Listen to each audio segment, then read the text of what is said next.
আব্দুল কাদের জিলানী রহমাতুল্লাহ নাম শুনেছেন না? এক নামে বড় পীর আব্দুল কাদের জিলানী, ঠিক না? একসময় আমাদের দেশের বয়াতিরা, জারি যাত্রা, করসা, গাজীর গান, গুণযাত্রা, এই সমস্ত বয়াতিরা বুজুর্গানে দিনের ইতিহাস কইতে যাইয়া আমাদের এমনভাবে আতঙ্কিত করে দিত, কয় আব্দুল কাদের জিলানীর নাম বিনা ওযুতে মুখে উচ্চারণ করলে গলা কাটিয়ে পড়িয়ে যাইত এক সময়। আর বর্তমানে গলা কাটে না, গাছতে একটা লোম পড়ে যায়। তাহলে একজন লোক যদি 30 বছর পর্যন্ত বিনিয়োজিত আব্দুল কাদের আব্দুল কাদের আব্দুল কাদের কয়, ওর তো সারা গায়ে লোম না থাকার কথা। এগুলো 100% গাঁজাখড়ি গল্প। তবে বহুত বড় বুজুর্গ, বড় পীর নামেই পরিচিত, আমরাও বড় পীর জানি। কাদেরিয়া তরিকার মুরব্বী শাহ আব্দুল কাদের জিলানী রহমাতুল্লাহ আলাইহি বহুত বড় বুজুর্গ। ওনাকে ওনার এক শাগির একজন মুরিদ জিজ্ঞেস করছে, হযরত আপনার দাম বেশি না সাহাবায়ে কিরামের দাম বেশি? হুজুর বললেন, যিনি বলতেছেন, বর্ণনা করতেছেন, তিনি বলেন, আমি জীবনেও কোনোদিন আব্দুল কাদের জিলানী রহমাতুল্লাহ আলাইহিকে ওইভাবে রাগ করতে দেখি নাই। ইহমাররাত ওয়াজহু ওয়ান্তাফাকাত আওদাজুহু, চেহারা লাল হয়ে গেছে, চোখ দুটো বড় হয়ে গেছে, গলা ফুলে গেছে, এমনভাবে আমাকে দমক দেছে, কয় তুই কার সাথে কার সাথে কাকে তুলনা করে? চুপ বেটা, এই কার সাথে কারে তুলনা করে? কোথায় সাহাবা আর কোথায় আব্দুল কাদের জিলানী? আরে আব্দুল কাদের জিলানীর তুলনা শোন, নবী পাকের 100 লক্ষ সাহাবার 1 নম্বর আবু বকর, 2 নম্বর উমর, 3 নম্বর উসমান, 4 নম্বর আলী, এইভাবে সিরিয়াল দিতে দিতে দিতে দিতে লাস্টে 100 লক্ষ নাম্বারের রোল নাম্বার যেই সাহাবা, সবচাইতে নিচু মানের সাহাবা, 100 লক্ষ রোল নাম্বার যার, ওই সাহাবা যে ঘোড়ায় চলে, ওই সাহাবা যে ঘোড়ায় চলে, ওই ঘোড়া রাস্তায় যে চলার সময় তার পায়ে যে ধুলা লাগে, আর উড়ন্ত যে ধুলা তার নাকের মধ্যে যায় আর শ্বাসের সাথে ঢোকে আর বের হয়, ওই ধুলার যে দাম আমার মতো আব্দুল কাদেরের 1000 আব্দুল কাদেরেরও ধুলা পরিমাণ দাম হবে না। সাহাবায়ে কিরাম এত দামি, সেই সাহাবায়ে কিরাম নবী পাকের কাছে জিজ্ঞেস করছে, হুজুর আমাদের ইমানের দাম বেশি নাকি আপনার আখেরি জামানার কেরানীগঞ্জের রোহিতপুর এলাকার এই মুগারসর এলাকার উম্মতের ইমানের দাম বেশি? কয় কি জুরিয়া তাজা মিথ্যে কয়েছে কথা কইছেন। সাহাবায়ে কিরামের মুগাসসরের নাম জানে নাকি? উদাহরণে বলা যায় সারা পৃথিবীর মুসলমান। হুজুর বললেন, আমার সাহাবায়ে কিরাম তোমাদের প্রশংসা আমি যা বলছি আরো বহুত আছে, তবে যেই প্রশ্ন করেছে ইমানের প্রশ্ন, এই ইমানের প্রশ্নের জবাব নিয়ে নাও, একটু খুশি হবে না? দিক তাকান, ইমানের প্রশ্নের জবাব নিয়ে নাও। তোমাদের ইমানের চাইতে আমার আখেরি জামানার এই খাড়াকান্দি, কেরানীগঞ্জ, রোহিতপুরের, আমার বিশ্বের প্রান্তের প্রান্তের সাধারণ পাবলিক ইমানদারের ইমানের দাম আল্লাহর কাছে 100 গুণ বেশি। আরে খুশি হই নাই? সুবহানাল্লাহর জোর কম, জোরে কন। আপনারা খুশি না বেজার? আল্লাহর কাছে দাবি করছিলাম নবীর জামানায় বানাইলে সাহাবি হয়ে ওই মর্যাদাটা নিতাম, ওই ক্রেডিটটা নিতাম। তুমি এর হাতে দূরে ঠকাইছো 1500 বছর পরে বাংলাদেশে, তার মধ্যে এবার ঢাকায় পাঠাইছো, তো তার মধ্যে এবার কেরানীগঞ্জ, তার মধ্যে এবার রোহিতপুর, তার মধ্যে এবার মুগাসসর, এত নিচেই নামাই নিয়েছো, তুমি এর হাতে ধরে ঠকাইছো। আল্লাহ কয়, তোরে ওই জায়গায় বসে কলেমা পড়বি, আমার রসুলের সামনে বৈশা সাহাবায়ে কেরাম যারা ইমান আনছে, তোমাদের ইমানের চাইতে, তোমাদের ইমান দাম সাহাবাদের ইমানের চাইতে আমার কাছে 100 গুণ বেশি। একজনে গরু কিনতে যাচ্ছে, গাই, তো বউরে কয়ে গেছে, তুমি হাড়ি পাতিল রেডি করো, আমি গাই কিনে নিয়ে আসতেছি, দোয়া গাই কিনে নিয়ে আসবো 5 কেজি, আনার সাথে সাথে যাতে দোয়া। বৌতি কয়েছে, তুমি তো ইনশাআল্লাহ কয়ে যাও, আটে বহুত চোর আছে। আরে আমার টাকা দিয়ে আমি গাই কিনবো, আবার আটে চোর আছে কি কয়? এ জায়গা আমার ইনশাআল্লাহর কি আছে? আমি কেনবই, কেউ ঠেকাতে পারবে না, গরু গাই কেনবই। আটে যাইয়ে সুন্দর করে বৌতি রেডি হয়েছে, দমক দেশে মহিলারা যদি স্বামীতে দমক দেয় আর স্বামীরা যদি দাফটাল হয়, তো বউরা কথা করতে পারেনি, ওই ইনশাল্লাহ শিয়েছে, তাও উনি কইনি, কই ইনশাল্লাহ কব না, দেখি গাই কিনতে পারি না। বলে 8 বইরে ঘুরিয়ে গাড়িয়ে দেয়, গাইয়েরটা ঠিকঠাক করছে, যখন টাকা দেবে সেই সময় পকেটে হাত দেওয়ার সময় এই জায়গা গোবর মাখানো, হাতে গোবর, পকেটে হাত দিয়ে না, গোবর মাখানো। আসেন আসেন হাত ধোয়াই নিয়ে আসি, হাত ধোয়াতে নিয়ে টিউবওয়েলের দ্বারা নিয়ে গেছে, 10-15 জনে গিরিয়ে ধরছে, একজন চাপ দেয় আর উনি কুজ হইয়া হাত ধরছে, আর ওরা তো গিরিয়েই রয়েছে, পিছন পাশতে একজনের চাকু দিয়ে মারিয়ে দিয়ে তল দিয়ে টাকা নিয়েছিল। জাঙ্গের নিচে এটা আসেল, ওনার বিশ্বাস চোরে হাত দিলেও অত দূর হাত দিতে পারতেছে না, কারণ জাঙ্গেরও নিচে সে জায়গায় হাত দিতে একটা হিসেব নিকেশ আছে না, ওরা ওই পাশতে অপারেশন করে বাড়াই নিয়ে গেছে। আইসে হাতটা ধুয়ে হাত দিয়েছে, যে প্যান্টের তল দিয়ে হাত বার হয়ে গেছে, এটা হাঁটুয়ে নাই। এখন তো গাই কিনতে পারি নেই। আর আসছে বাড়ি, আইসে বাড়ি বেড়ার পাশে দাঁড়াইয়ে ছোট ছোট টকটকি দিচ্ছে, শব্দ দিচ্ছে, নক করতেছে। বউকে কি ব্যাপার, ওখানে কে? ইনশাআল্লাহ আমি। ওখানে কেন বাড়ি আছেন গরু নিয়ে? ইনশাআল্লাহ টাকা চোরে নিয়ে গেছে। গাইকো কয় ইনশাআল্লাহ কিনি রে, পদে পদে ইনশাআল্লাহ। সময় মতো একবার কলি টাকা চোরে নিত না, আল্লাহর পর দায়িত্ব দিত, আল্লাহ গাই কেনার ব্যবস্থা করে দিত, চোর রে যে আনত না। আবার জায়গায় জায়গায় ইনশাআল্লাহ কতি কতি আমাকে হুজুররাও কয়, আমি স্টেজে চেয়ারে বসা ঘোষক যিনি, আজকে এখানে না কোনো কোনো জায়গায় পেছে, কত তাল যে সামনে পেছে, আমার স্টেজে বসাই দিয়ে একজন আমার বলতেছে, এখন আজ করিবেন হযরত মাওলানা আন্তর্জাতিক খ্যাতি সম্পন্ন মুফাসসিরে কুরআন ইত্যাদি কয়েটে কয়ে হযরত মাওলানা নাসির উদ্দিন নাওয়ারাল্লাহু মারকাদা। আপনারা পাবলিকরা বোঝেন নাই, উলামায়ে কেরাম বলছে মরা মানুষের জন্য আল্লাহ নাওয়ারাল্লাহু মারকাদা, তার মানে আল্লাহ তার কবর রে নূরে ভরিয়ে দিক। আমি এনে বসা, আমার কবর নূর দিয়ে ভরিয়ে দিচ্ছে। আমি স্টেজে বসা কয় যে হযরত মাওলানা নাসির আহমদ সাহেব চলে আসছেন, স্টেজে বসে গেছেন ইনশাআল্লাহ। এ জায়গা কি ইনশাআল্লাহ? এ জায়গা ওই মাশাআল্লাহ নয় আলহামদুলিল্লাহ, ইনশাআল্লাহ সামনের জন্য কতক্ষণ। এখন কলম যে তারিখ এত জায়গায় ইনশাআল্লাহ বলতে দিলেন না, তো ইনশাআল্লাহটা কোন জায়গা? ফরজে ইনশাআল্লাহ নাই, নামাজে ইনশাআল্লাহ নাই, রোজা ইনশাআল্লাহ নাই, হারাম ছাড়া ইনশাআল্লাহ নাই, তো ইনশাআল্লাহ কোন জায়গা? বলে হ্যাঁ ইনশাআল্লাহর জায়গা আছে। বলেন ফজরের নামাজ পড়িবই এই যে ইনশাআল্লাহ কর পাগে। উট পাখিরে কেউ কখনো উড়তে দেখেন নাই, ও ওড়ে না, বড় বড় লম্বা লম্বা পা, তাই দিয়ে খুব দৌড়ায়। ওকে যদি বলা হয় তুমি কি বলো তো, ওরে যদি জিজ্ঞাসা করা হয় তাহলে ও জবাব দেয় প্রাণী জগতে যেগুলো আমাদের পাশে সচরাচর ভালো মহব্বতের প্রাণী আছে, আমাদের বাংলাদেশে তো নেই, সৌদি আরব আছে, মধ্যপ্রাচ্যে আসে উট। উটটা খুব সম্মানী দামি প্রাণী। তখন ও নিজের ক্রেডিট বাড়ানোর জন্য বলে আমি উট। ওরে জিজ্ঞেস করবেন তুমি কি? কয় আমি উট। কয় যদি তুমি উট হও তাহলে উটের তো কাজ কিছু বোঝা টুজা বহন করা, তাহলে এটা আমার এই 2 মণ মাল একটু আগায় দেওয়া এক জায়গা। সাথে সাথে জবাব দেয় না না না না না না, আমি তো পাখি। উট হলি তো বোঝা বওয়া লাগে। যখনই বোঝা চাপাই দিয়েছে সেই সময় আমি হলো পাখি। তা যদি তুমি পাখি হও তাহলে একটু ওড়ো। কয় না আমি হলো উট। উটি কি ওড়ে নাকি? উটের দায়িত্ব দিলে তখন পাখি সাজে, পাখির দায়িত্ব দিলি উট সাজে। লোক এত কম কেন? কয় এত বড় শীতি ঘরের তো বেরোনো যায়। আবার যদি গরমকালে মাহফিল দেয়, বৃষ্টির মধ্যে গরমের মধ্যে কি দরকার ছিল মাহফিল দিয়া? কথা কন না কে? উভয় সংকটে আছে না নাই? তো সব কাজের ভিতরে কিছু বর্জন থাকতে হয়, যেখানে বর্জন বেশি সেখানে অর্জনও বেশি, ঠিক না? যার পিছনে যার পরিশ্রম বেশি তার প্রতি তার মায়াও বেশি। সন্তান জন্ম দিতে বাপও লাগে মাও লাগে, শুধু বাপের সন্তান জন্ম দিতে পারে না। আর সন্তান জন্ম দেওয়ার জন্য সন্তানের জন্য তাকে বাপই লাগবে। উইদাউট পুরুষ তো সন্তান হয় না। আবার হাজার হাজার পুরুষ আছে, মহিলা নাই, শুধু পুরুষে সন্তান হবে না। লাখ লাখ মহিলা আছে, পুরুষ নাই, তাও সন্তান হবে না। ইল্লা ঈসা, একমাত্র ঈসা আলাইহিস সালাম ছাড়া, নাকি বলেন? তো সন্তান জন্ম দিতে নারী পুরুষ উভয় লাগে। পরিশ্রম কার বেশি? মায়ের বেশি। কার পরিশ্রম বেশি? মায়ের পরিশ্রম সন্তানের প্রতি বেশি। বাপের পরিশ্রম খুবই সামান্য। জন্মের পর থেকে কামাই রোজগার করে খাওয়ানোর যে পরিশ্রমটা, এটা ছাড়া জন্ম পর্যন্ত যে পরিশ্রম এবং হাঁটা চলা শেখার আগ পর্যন্ত পরিশ্রম সবই মা করে। 10 মাস পেটে রাখার পরিশ্রম, রাত্রে ঘুমাইতে পারে নাই। শুরু দিয়ে 2-3 মাস পর্যন্ত বমি আসে, যাতে যা নাকের কাছে নেয় তাতে মাছের আষ্টের গন্ধ পায়, খাইতে পারে না।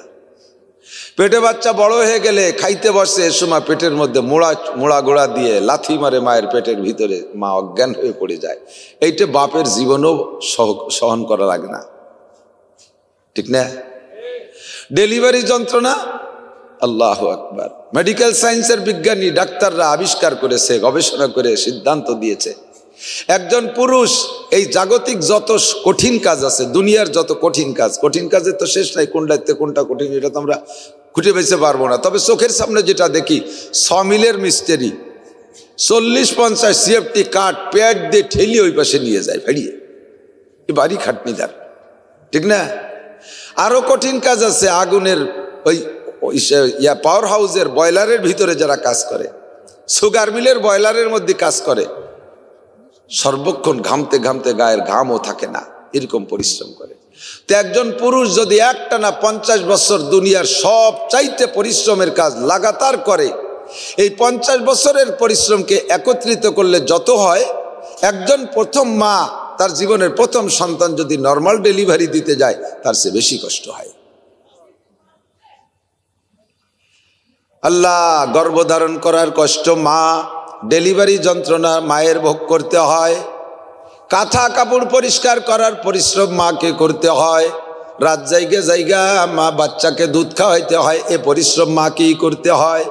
যার কারণে সন্তানের টান বাপের চাইতে মায়ের প্রতি বেশি, মায়েরও সন্তানের প্রতি বাপের চাইতে মহাব্বত বেশি। বাপে যদি সন্তানের পর রাগ করে এমন একটা থাপ্পড় মারে, একে থাপ্পড়ে 5টা আঙ্গুল পিঠে দাগ হয়ে যায়, সঙ্গে সঙ্গে পেশাবও করে দেয়।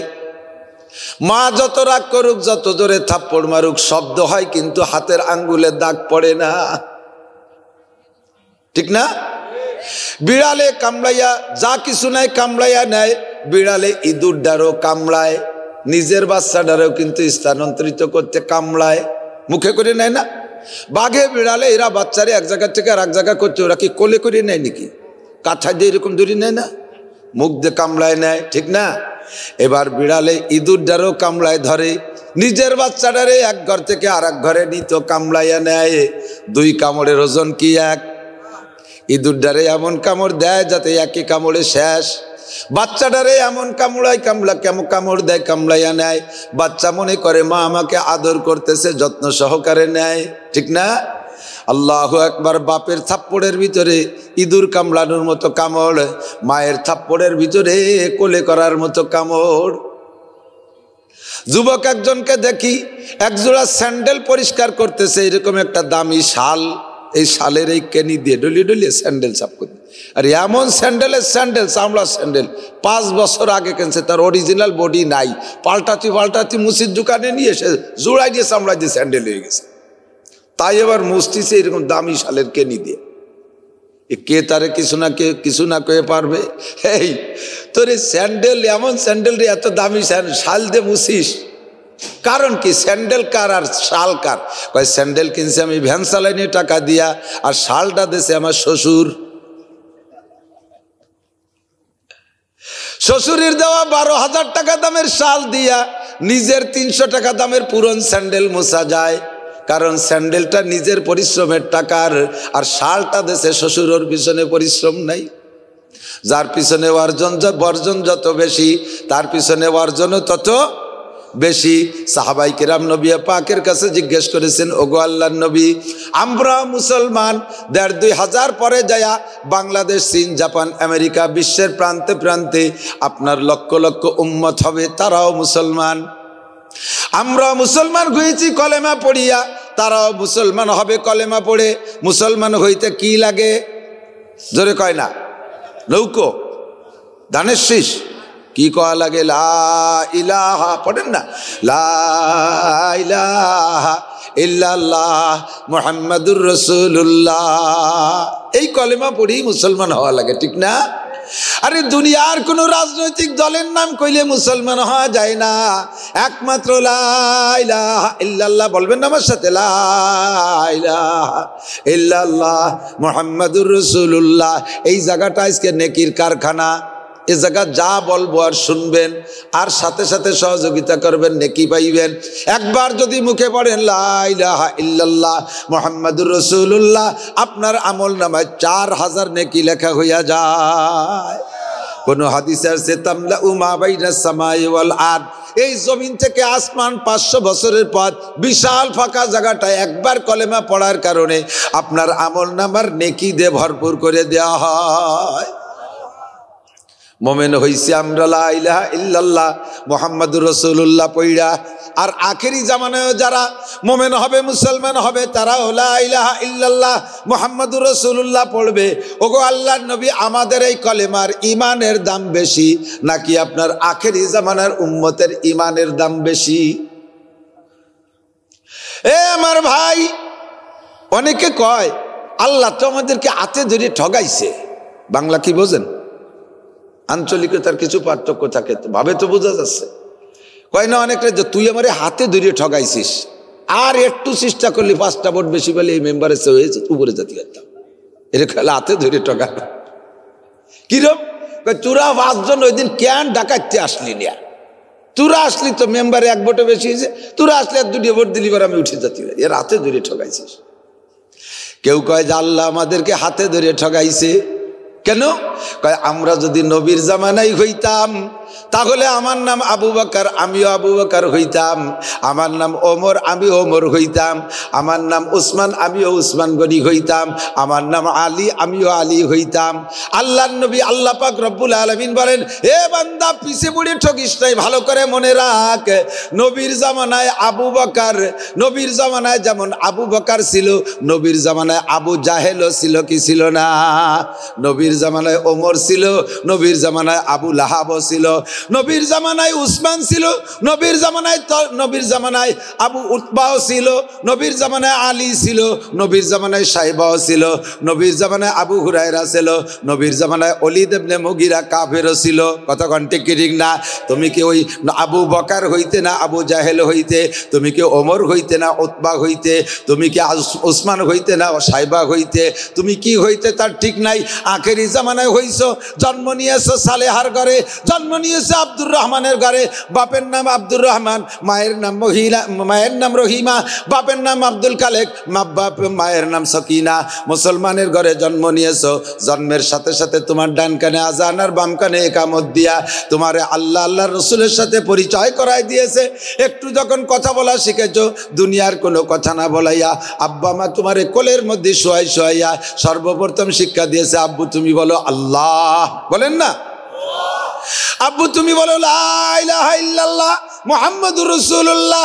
আমার জন্মের সাথে সাথে আল্লাহ আল্লাহ রসুলের সাথে পরিচয় করাই দিয়েছে। আমার ইসলাম গ্রহণ করা বড় সহজ হয়ে গেছে। কতক্ষণ ঠিক কি ঠিক না? মুসলিম ঘরে নাড়াচাড়া করি, আব্বা মার কোলে বসি, মা সকালে তিলাওয়াত করে, ওই তিলাওয়াত আমি শুনি। একটু হাঁটা শিখেছি, আজান হইলে আব্বা মসজিদে যায়, পিছনে পিছনে দৌড়াইতে দৌড়াইতে আমিও মসজিদে যাই। এভাবে আমার ইসলাম গ্রহণ করা সহজ হয়েছে। আল্লাহ কয় বান্দা তুমি ওই জামানায় হইলে মুসলমান হওয়া বড় কঠিন ছিল। তুমি শেষকালে হইছো ঠগো নাই, শেষকালে হইছো ঠগো নাই, তুমি জিতে গেছো, সহজে মুসলমান হতে পারছো। তবে ওই প্রশ্নের জবাব নাও। সাহাবায়ে কেরাম নবী পাককে জিজ্ঞেস করেছেন, হুজুর আমরা মোমেন আখেরি জামানায় মোমেন হবে, আমাদের ইমানের দাম বেশি না আখেরি জামানার উম্মতের ইমানের দাম বেশি? তারা ইমানদার সাহাবী, তাদের সার্টিফিকেট দিয়েছেন স্বয়ং আল্লাহ। আল্লাহ বলেন, السابقون الأولون من المهاجرين والأنصار والذين اتبعوهم بإحسان رضي الله عنهم ورضوا عنه। আমার নবী সাহাবাদের মধ্যে প্রথম 2টা দল, এক দলের নাম মুহাজিরিন আর এক দলের নাম আনসার। উভয় সম্পর্কে আল্লাহ আয়াতের শেষে ঘোষণা দিলেন, রাদিয়াল্লাহু আনহুম ওয়া রাদু আন। আমি উভয় দলের পর আমি আল্লাহ খুশি হয়ে গেছি, তারা যেমন আমার পর সন্তুষ্ট আছে। কন্যা সুবহানাল্লাহ। সাহাবায়ে কিরামদের বহু দাম। হুজুর বলেন আসহাবি কুল্লুহুম উদুল, আসহাবি কুল্লুহুম উদুল। আবার সব সাহাবা ন্যায়ের উপরে প্রতিষ্ঠিত। বিআইয়িহিম ইক্তাদাইতুম ইহতাদাইতুম। আমার 100 লক্ষ সাহাবার যে কোনো একজনের পথ অনুসরণ করে চলবা, তোমরা জান্নাতের পথ পাইয়া যাবা। কত দামি সাহাবা। শাহ আব্দুল কাদের জিলানী রহমাতুল্লাহ আলাইহিকে বলেন, একজন ওনার শাগির্দ জিজ্ঞেস করছে, হযরত আব্দুল কাদের জিলানী রহমাতুল্লাহ নাম শুনেছেন না? এক নামে বড় পীর আব্দুল কাদের জিলানী, ঠিক না? একসময় আমাদের দেশের বয়াতিরা, জারি যাত্রা, করসা, গাজীর গান, গুণযাত্রা, এই সমস্ত বয়াতিরা বুজুর্গানে দিনের ইতিহাস কইতে যাইয়া আমাদের এমনভাবে আতঙ্কিত করে দিত। কয় আব্দুল কাদের জিলানীর নাম বিনা ওযুতে মুখে উচ্চারণ করলে গলা কাটিয়ে পড়িয়ে যাইতো এক সময়। আর বর্তমানে গলা কাটে না, গাছতে একটা লোম পড়ে যায়। তাহলে একজন লোক যদি 30 বছর পর্যন্ত বিনিয়োগ হতে আব্দুল কাদের আব্দুল কাদের আব্দুল কাদের কয়, ওর তো সারা গায়ে লোম না থাকার কথা। এগুলো 100% গাঁজাখড়ি গল্প। তবে বহুত বড় বুজুর্গ, বড় পীর নামেই পরিচিত, আমরাও বড় পীর জানি। কাদেরিয়া তরিকার মুরব্বী শাহ আব্দুল কাদের জিলানী রহমাতুল্লাহ আলাইহি, বহুত বড় বুজুর্গ। ওনাকে ওনার এক শাগির্দ একজন মুরিদ জিজ্ঞেস করছে, হযরত আপনার দাম বেশি না সাহাবায়ে কিরামের দাম বেশি? হুজুর বললেন, যিনি বলতেছেন বর্ণনা করতেছেন তিনি বলেন, আমি জীবনেও কোনোদিন আব্দুল কাদের জিলানী রহমাতুল্লাহ আলাইহিকে ওইভাবে রাগ করতে দেখি নাই। ইহমাররাত ওয়াজহু ওয়ান্তাফাকাত আওদাজুহু, চেহারা লাল হয়ে গেছে, চোখ দুটো বড় হয়ে গেছে, গলা ফুলে গেছে, এমনভাবে আমাকে ধমক দিয়েছে, কয় তুই কার সাথে কার সাথে কাকে তুলনা করে, চুপ বেটা, এই কার সাথে কারে তুলনা করে, কোথায় সাহাবা আর কোথায় আব্দুল কাদের জিলানী? আরে আব্দুল কাদের জিলানীর তুলনা শোন, নবী পাকের 100 লক্ষ সাহাবার 1 নম্বর আবু বকর, 2 নম্বর উমর, 3 নম্বর উসমান, 4 নম্বর আলী, এইভাবে সিরিয়াল দিতে দিতে দিতে দিতে লাস্টে 100 লক্ষ নম্বরের রোল নাম্বার যেই সাহাবা, সবচাইতে নিচু মানের সাহাবা, 100 লক্ষ রোল নাম্বার যার, ওই সাহাবা যে ঘোড়ায় চলে, ওই সাহাবা যে ঘোড়ায় চলে, ওই ঘোড়া রাস্তায় যে চলার সময় তার পায়ে যে ধুলা লাগে, আর উড়ন্ত যে ধুলা তার নাকের মধ্যে যায় আর শ্বাসের সাথে ঢোকে আর বের হয়, ওই ধুলার যে দাম আমার মতো আব্দুল কাদেরের 1000 আব্দুল কাদেরেরও ধুলা পরিমাণ দাম হবে না। সাহাবায়ে কিরাম এত দামি, সেই সাহাবায়ে কিরাম নবী পাকের কাছে জিজ্ঞেস করছে, হুজুর আমাদের ইমানের দাম বেশি নাকি আপনার আখেরি জামানার কেরানীগঞ্জের রোহিতপুর এলাকার এই মুগারসর এলাকার উম্মতের ইমানের দাম বেশি? কয় কি জুরিয়া তাজা মিথ্যে কয়েছে কথা কইছেন, সাহাবায়ে কিরাম মুগারসরের নাম জানে নাকি? উদাহরণে বলা যায় সারা পৃথিবীর মুসলমান। হুজুর বললেন, আমার সাহাবায়ে কিরাম তোমাদের প্রশংসা আমি যা বলছি আরো বহুত আছে, তবে যেই প্রশ্ন করেছে ইমানের প্রশ্ন, এই ইমানের প্রশ্নের জবাব নিয়ে নাও, একটু খুশি হবেন, এদিক তাকান, ইমানের প্রশ্নের জবাব নিয়ে নাও। তোমাদের ইমানের চাইতে আমার আখেরি জামানার এই খাড়াকান্দি কেরানীগঞ্জ রোহিতপুরের আমার বিশ্বের প্রান্তের সাধারণ পাবলিক ইমানদারের ইমানের দাম আল্লাহর কাছে 100 গুণ বেশি। আরে খুশি হই নাই? সুবহানাল্লাহর জোর কম, জোরে কন। আপনারা খুশি না বেজার? আল্লাহর কাছে দাবি করছিলাম নবীর জামানায় বানাইলে সাহাবী হয়ে ওই মর্যাদাটা নিতাম, ওই ক্রেডিটটা নিতাম। তুমি এর হাতে ধরে ঠকাইছো 1500 বছর পরে বাংলাদেশে, তার মধ্যে এবার ঢাকায় পাঠাইছো, তো তার মধ্যে এবার কিরানীগঞ্জ, তার মধ্যে এবার রোহিতপুর, তার মধ্যে এবার মুগাসসর, এত নিচেই নামাই নিয়েছো, তুমি এর হাতে ধরে ঠকাইছো। আল্লাহ কয়, তোরে ওই জায়গায় বসে কলেমা পড়বি, আমার রসুলের সামনে বৈশা সাহাবায়ে কেরাম যারা ইমান আনছে, তোমাদের ইমানের চাইতে, তোমাদের ইমান দাম সাহাবাদের ইমানের চাইতে আমার কাছে 100 গুণ বেশি। কেন কেন? কয় সাহাবায়ে কিরাম স্বর্ণ যুগের মানুষ। এমন একটা সময় তারা আসছে, তারা সরাসরি নবীকে দেখতেছে, নবী বয়ান করে, বয়ানের মধ্যে আটকে গেলে সঙ্গে সঙ্গে আল্লাহ পাক জিবরাইলকে পাঠায় ওহীর মাধ্যমে সহযোগিতা করে। নবীকে নবী হিসেবে মানতে তোমাদের কষ্ট হয়েছে, আশ্চর্য উদ্ভট একটা জিজ্ঞাসা করেছো, নবী সেটা তোমাদেরকে দেখাই দিয়েছে। তোমরা বলছো নবী মুহাম্মদ তুমি যদি নবী হও তাহলে ওই গাছ রেঁধে কলেমা পড়াও। নবী বলছে গাছ কলেমা পড়, আর সাথে সাথে গাছে কলেমা পড়া শুরু কইরা দিয়েছে। নবী রাস্তা দিয়ে হাঁটছে, 2 পাশের পাথরে সালাম করে, আসসালাতু ওয়াসসালামু আলাইকা ইয়া রাসূলুল্লাহ, আসসালাতু ওয়াসসালামু আলাইকা ইয়া হাবিবাল্লাহ। পাথরে সালাম করে, পাহাড়ে সালাম করে, মাটিতে সালাম করে। নবী চলে যাওয়ার পরে 3 মাইল পর্যন্ত, পিছনে 3 মাইল পর্যন্ত, কোন কোন riwayate আছে 3 দিন পর্যন্ত ওই রাস্তায় নবী পাকের গায়ের আতরের সুগন্ধি পাওয়া যাইতো। কাজেই তোমরা এগুলো দেখে দেখে ইমান এনেছো। তোমাদের ইমান আমার আখেরি উম্মতের ইমানের দাম তোমাদের ইমানের চাইতে 100 গুণ বেশি। আমার উলামায়ে কিরাম ময়দানে বৈশা এই কিস্সাগুলো বলবে, এই ঘটনাগুলো বলবে, আর তারা অবলোকন নজরে তাকায় তাকায়া অন্তর থেকে বিশ্বাস করবে। কাজেই তোমাদের ইমানের চাইতে আল্লাহর কাছে তাদের ইমানের দাম 100 গুণ বেশি। পিছে ফেলায় আল্লাহ ঠকাই নাই, কতক্ষণ পিছে ফেলায় আল্লাহ ঠগাই নাই, আমাদেরকে জিতেইছে। নবী পাক বলেন, তোমরা জেনে নাও তোমাদের আমলের চাইতে আমার আখিরি উম্মতের আমলের দাম কত বেশি। হুজুর বলেন, মান তামাসসাকা বিসুন্নতি ইনদা ফাসাদে উম্মতি, মান তামাসসাকা বিসুন্নতি ইনদা ফাসাদে উম্মতি ফালাহু আজরু মিয়াতি শাহীদ। যে সময় আমার উম্মতরা আখিরি জামানায় আসবে, সুন্নতের পর আমল করা বড় কঠিন হবে। কতক্ষণ পর্দা করলে ব্যঙ্গ করে, আছে না নাই? কোনো মহিলা যদি বোরকা পরে সুন্দর করে, প্রতিবেশী অর্ধ উলাঙ্গিনী মহিলা, দাইজুস মহিলা, বেশ্যা প্রকৃতির মহিলারা ওই পর্দা করলে হলে মহিলাকে ঠাট্টা করে, হুজুর হয়ে গেছো। এ কয় কি কয় না, কত তুই হুজুর মাদ্রাসায় পড়ছ, সুফি সাহেব হইছ, এমন ব্যক্তি মারে বোরকা গাইতে খুলিয়েই যায়। তাগলা যুবক ছেলে দাঁড়িয়ে রাখছে, এই ছেলেরে আব্বাই কয়, তোর কি দাড়ি রাখার বয়স হয়েছে?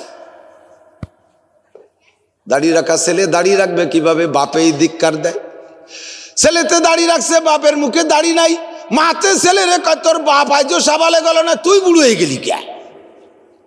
ওর বাপের দাড়ি নাই, সাবালে গই নেই। ছেলে 25 বছরে কলেজে পড়া ছেলে দাড়ি রেখে ফেলেছে। যুবক স্বামী যদি দাড়ি রাখে, স্ত্রী তারা ধিক্কার দেয়, কয় তোমারে আমার দাদার মতো দেখা যাচ্ছে, তোমারে আমার আব্বার মতো দেখা যাচ্ছে, তোমারে আমার চাচার মতো দেখা যাচ্ছে, ধিক্কার দেয়। দাড়ি রাখা বড় কঠিন। বাংলার জমিনে মোষ রাখলে পয়সা পাওয়া যায়, দাড়ি রাখতে দরখাস্ত করা লাগে। কথা কোন ঠিক না? কর্নেল উসমানী মুরব্বীরা জানে, আল্লাহু আকবার, কি যে দামি সোনার সাইডে মোষ আল্লাহ তারে দিয়েছিল। কর্নেল উসমানীর মোষ পালতি সরকার এই পরিমাণ টাকা দিত যাতে মাঝারি ধরনের দুটো ফ্যামিলি খেয়ে বাঁচতে পারে। অথচ ডিপার্টমেন্টে চাকরি কইরা দাড়ি রাখতে দরখাস্ত করা লাগে। কতক্ষণ তাও কবুল হতেও পারে, নাও পারে। বহুত অফিসাররা ধিক্কার দেয়, গালাগালি করে। এই জমিনে এখন সুন্নতের পর আমল করা বড় কঠিন। নবী পাক বলেন যে এই সময় সুন্নতের পর আমল করা কঠিন হবে। একটা একটা করে সুন্নত উম্মতের নিজেদের অবহেলার কারণে, অলসতার কারণে সুন্নতগুলো বিলুপ্ত হতে থাকবে, অথবা অমুসলমানদের অপচেষ্টায়, তাদের অপকৌশলের কারণে মুসলমানদের ভিতর থেকে সুন্নতগুলো সরে যেতে থাকবে। এহেন মুহূর্তে যদি একটা সুন্নতের পর আমার উম্মত আমল করে, তারে কি পরিমাণ নেকি দেওয়া হবে সাহাবায়ে কিরাম শুনে নাও। এ আমার কিয়ামত পর্যন্ত আনেওয়ালা উম্মত শুনে নাও।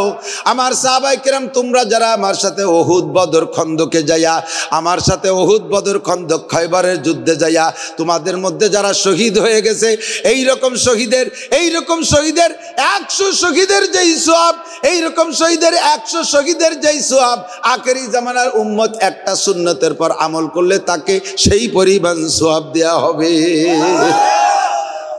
কারণ কি? কারণ কি? এদিক খেয়াল করি, কারণ কি? আল্লাহু আকবার।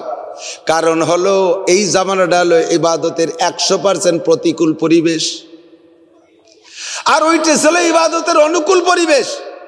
সাহাবায়ে কিরাম নবী পাকের সামনে স্বর্ণ যুগে ছিলেন, ইবাদত করার ভিতরে আনন্দ ছিল।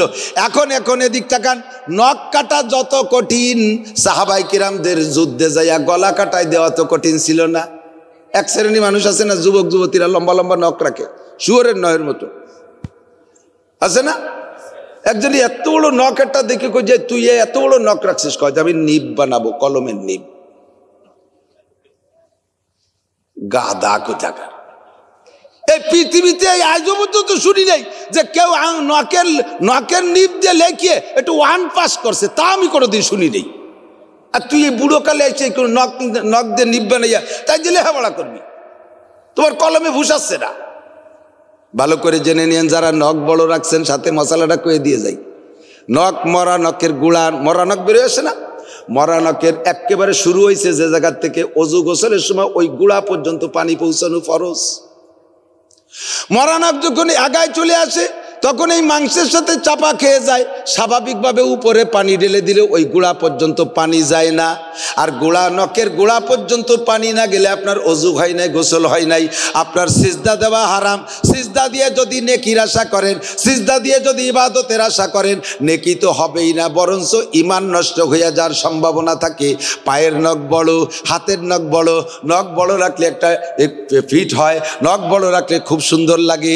আল্লাহ যারা এরকম বড় নখ রাখছে, হাজারো ওয়াজ করে তাদের নখ কাটানো সম্ভব না, হাজারো ওয়াজ করে নখ কাটাইতে পারি না। কয় এমন একটা সময় আসবে যেই সময় নখ কাটা বড় কঠিন হয়ে যাবে।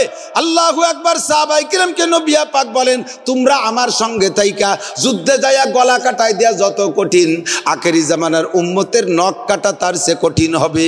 নখ কাটা কঠিন হবে, ওই সময় নখ কাটা বড় কঠিন হবে। কাজেই সেই সময় যদি নখ কাটে, তাহলে তোমরা আমার সাথে যাইয়া গলা কাটাই দিয়া 100 শহীদের যেই সওয়াব পাইবা, তাদের শুধু নখ কাটলে সেই পরিমাণ নেকি দেওয়া হবে। একটু মোটামুটি ফ্যামিলি যারা, তারা যদি দাঁত মাঝে গাছের ডাল দিয়ে মেশক বানাইয়া, সমসাথী যারা, তারা ধিক্কার দেয়, তোর কি একেবারে এরকম খয়রাতি হয়ে গেছিস নাকি, পয়সা নাই, একটা বিরাজ কিনতে পারিস না, ওই আমার কাছ থেকে নে, আর না রুদপুর বাজারে ভাঙা থাল পাইতে রাখ, মানুষ পয়সা দেবে না, সেই পয়সা দিয়ে বিরাজ কিনিস। কথা কন, ধিক্কার দেয় কি দেয় না? ভালো মানুষ ফ্যামিলি, ভালো মাঝারি ধরনের ফ্যামিলির থেকে নিয়ে শুরু করে উপর পর্যন্ত এরা ডাইনিং টেবিলে খানা খায়। যদি ভালো ফ্যামিলির বাড়ির ভিতরে ডাইনিং টেবিলের ব্যবস্থা না থাকে, দস্তারখান বিছে খানা খাইতে দেয়, বড় লোক যদি দাওয়াত পায় ওই বাড়ি, আইসে বন্ধু সাথীরা তারে ধিক্কার দেয়, তুই এত টাকা নিয়ে কি কবরে যাবি, টাকা নিয়ে কি কবর যাবি, এটা ডাইনিং টেবিল বাড়াতে পারলি না, যা আমার নাম কয় দোকানের থেকে নিয়ে গিয়ে টাকা আমি দিয়ে দেবানি। যদি পয়সা না থাকে, রাস্তায় থাল পাইতে বসে থাক, পয়সা দেবে মানুষ, ডাইনিং টেবিল বানাইস। ডাইনিং টেবিলে 1000 বছর খাইলেও একটা নেকির 100 ভাগের 1 ভাগে হবে না। আর সামান্য একটা নেকড়া বিছাইয়া, দস্তারখানের নামে একটা কাপড় বিছাইয়া, ওর উপরে খানা খাইলে 100 শহীদের সওয়াব পাওয়া যায়। মান তামাসসাকা বিসুন্নতি ইনদা ফাসাদি উম্মতি ফালাহু আজরু মিয়াতি শাহীদ। আপনি খানা খাইতে বসছেন, সুন্দর করে প্লেটে যদি পরিষ্কার করে খান, আর মাংসটা যদি হাড়ের থেকে গোস্তরে যদি হাড়ের থেকে কামড়াই পরিষ্কার করে খান, তাহলে সমসাথী যারা আছে, এই আপ টু ডেট এই জামানার দুনিয়ামুখী যারা, তারা আপনারা ধিক্কার দেবে, আরো বিভিন্ন প্রকারের উদাহরণ পেশ করবে, বলবে যে গোস্তরে যখন হাড়ের থেকে কামড়াই খাচ্ছেন, তখন বলবে ভাই আপনাদের কুত্তয় কি খায়, কিরম খায়, মানে ইশারা দিয়ে ওনারে কুত্ত বানাই দিচ্ছে।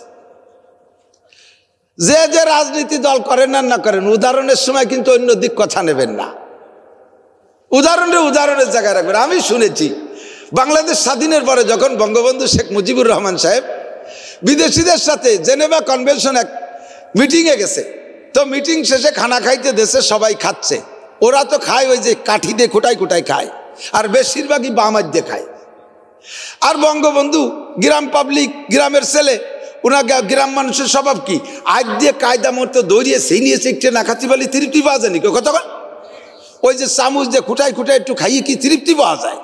উনি সুন্দর করে ডাল দিয়ে, ভাত দিয়ে, গোস্ত দিয়ে সে নিয়ে সেটকে মায় নিয়েছে, লাস্টে হাড়ের থেকে গোস্ত কামড়াই খাচ্ছে, আর উনি দেখতেছেন যে ওরা এরকম বাওয়াজ দিয়ে একটু খুঁটিয়ে খাচ্ছে। তো ওরা তামাশা করে বলছে যে বঙ্গবন্ধু শেখ মুজিব, আপনার দেশের বান্দর কুত্তয় কেমন খায়? তো উনি বললেন, আমার দেশের বান্দর কুত্তয় স্বাভাবিক বামাজ্যে খায়, আর আর্ধেক খাইয়ে ফেলাইতে চলে যায়। ওরা হিট দিচ্ছে ওনারে কুকুরের সাথে উদাহরণ করার জন্য, আর উনি সে জবাব দিচ্ছে আমার দেশের কুত্ত আর বান্দরে বামাজ্যে খায় আর আধি খাই ফেলাইতে চলে যায়। Thank you Bangabandhu. মুসলমান খায় কোন হাত দিয়া? ডান হাত দিয়ে। খানা পড়ে গেলে তুলে খাবেন, রুজির বরকত বাড়বে, এসে গেলে একটু কয়ে যাই। আল্লাহু আকবার। হযরত উসমান গনি রাদিয়াল্লাহু তাআলা আনহু নবী পাককে বলছেন, ওগো আল্লাহর নবী, বিলালের সম্পদ নাই, ইবাদত বেশি করে। অমুক সোহাইব রাদিয়াল্লাহু তাআলা আনহুর কি নাই? সম্পদ নাই, ইবাদত বেশি করে। আবু বকর ওমরের সম্পদ নাই, ইবাদত বেশি করে। আলীর কিছু নাই, ইবাদত বেশি করে। আল্লাহ আমারে এত সম্পদ দেশে বিদায়, সম্পদের ধান্দা করতে করতে আমি ওনাদের মতো ইবাদত করতে পারি না। যেদিক যে ব্যবসা পাঠাই খালি ওভারলোড, আসতেই থাকে। এই ইবাদতের হিসাব, মালের হিসাব নিকাশ করতে যে আমার ইবাদতের হিসাব নিকাশে কম হয়ে যায়। আল্লাহর কাছে একটু দোয়া করেন যেন আল্লাহ আমার সম্পত্তি কমায় দেয়।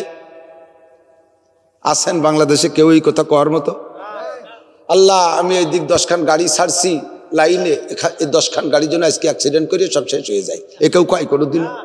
আল্লাহ, নতুন ইন্ডাস্ট্রি করছি, ওতে জন্য আগুন ধরে পুড়িয়ে সাফ হয়ে যায়, কেউ কয়? আরো পেট ভরে না, কতক্ষণ পেট ভরে না মোটে। এক বড় এক শিল্পপতি, ভালোই মাঝারি ধরনের এক শিল্পপতি, আমি তার কাছে গেছি, আমারে ভালো মহব্বত করে, মাদ্রাসার জন্য একটু কালেকশনে গেছি। আমি যে বলছি ভাইজান আল্লাহ তো যথেষ্ট দেশে, আমরাই তো দোয়া করছি, স্বীকার করেন আর না করেন আমাকে দোয়াই আল্লাহ আপনার সম্পত্তি দেশে। না না না হুজুর স্বীকার না করে পারো, আল্লাহ আপনাকে দোয়া দিচ্ছে। তো দেশে যখন আল্লাহ তো যথেষ্ট দেশে, আমার মাদ্রাসার গরিব গোরাবা ছেলে পেলে একটু কষ্ট হচ্ছে, কিছু চাইল্ড ডাইল কয় যে হুজুর কিচ্ছু নাই, এমন ভাবে কিচ্ছু নাই। এবারে গাজীপুর 10 বিঘে জমি রেখে ওই জায়গায় টাকা গেছে, পরে বোর জ্বালায় ওই জায়গায় 4টে গার্মেন্টস করতে যাইয়ে 7 তলা গার্মেন্ট করছি, কিচ্ছু নাই বাড়ি। এরপরে ছেলে মেয়েরা রাগারাগি করে, বিশ্ব রোডে চলে, আমাকে নামে কোনো পরিবহন নাই, আমরা কি ভিক্ষুকের ছেলে? তাদের বার রাগ করে ফিরে 20 খান পরিবহন ছাড়ছি।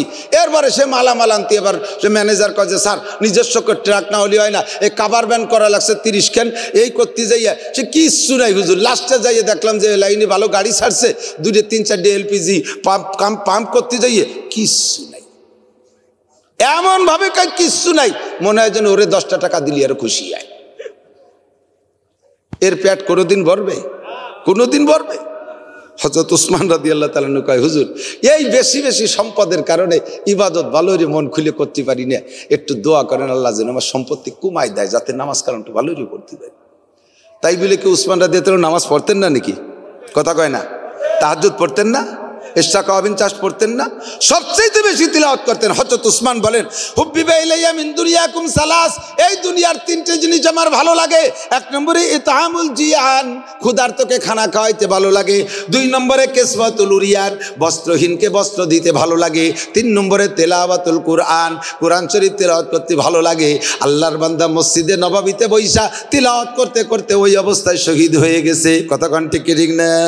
আল্লাহু আকবার। ইবাদত কোনো তাই কম নাই, তারপরও নিজে তৃপ্তি পাইতেছে না, যে পরিমাণ করতে চাই সে পরিমাণ করতে পারছে না। তাই ওনার মনে হয় হুজুর দোয়া করেন আল্লাহ যেন সম্পদ কমায় দেয়। হুজুর কয় উসমান তোমার জন্য সম্পদ কমানোর দোয়া করতে পারবো না, কারণ তোমার সম্পদ থাকলে আমার ইসলামের উপকার হয়।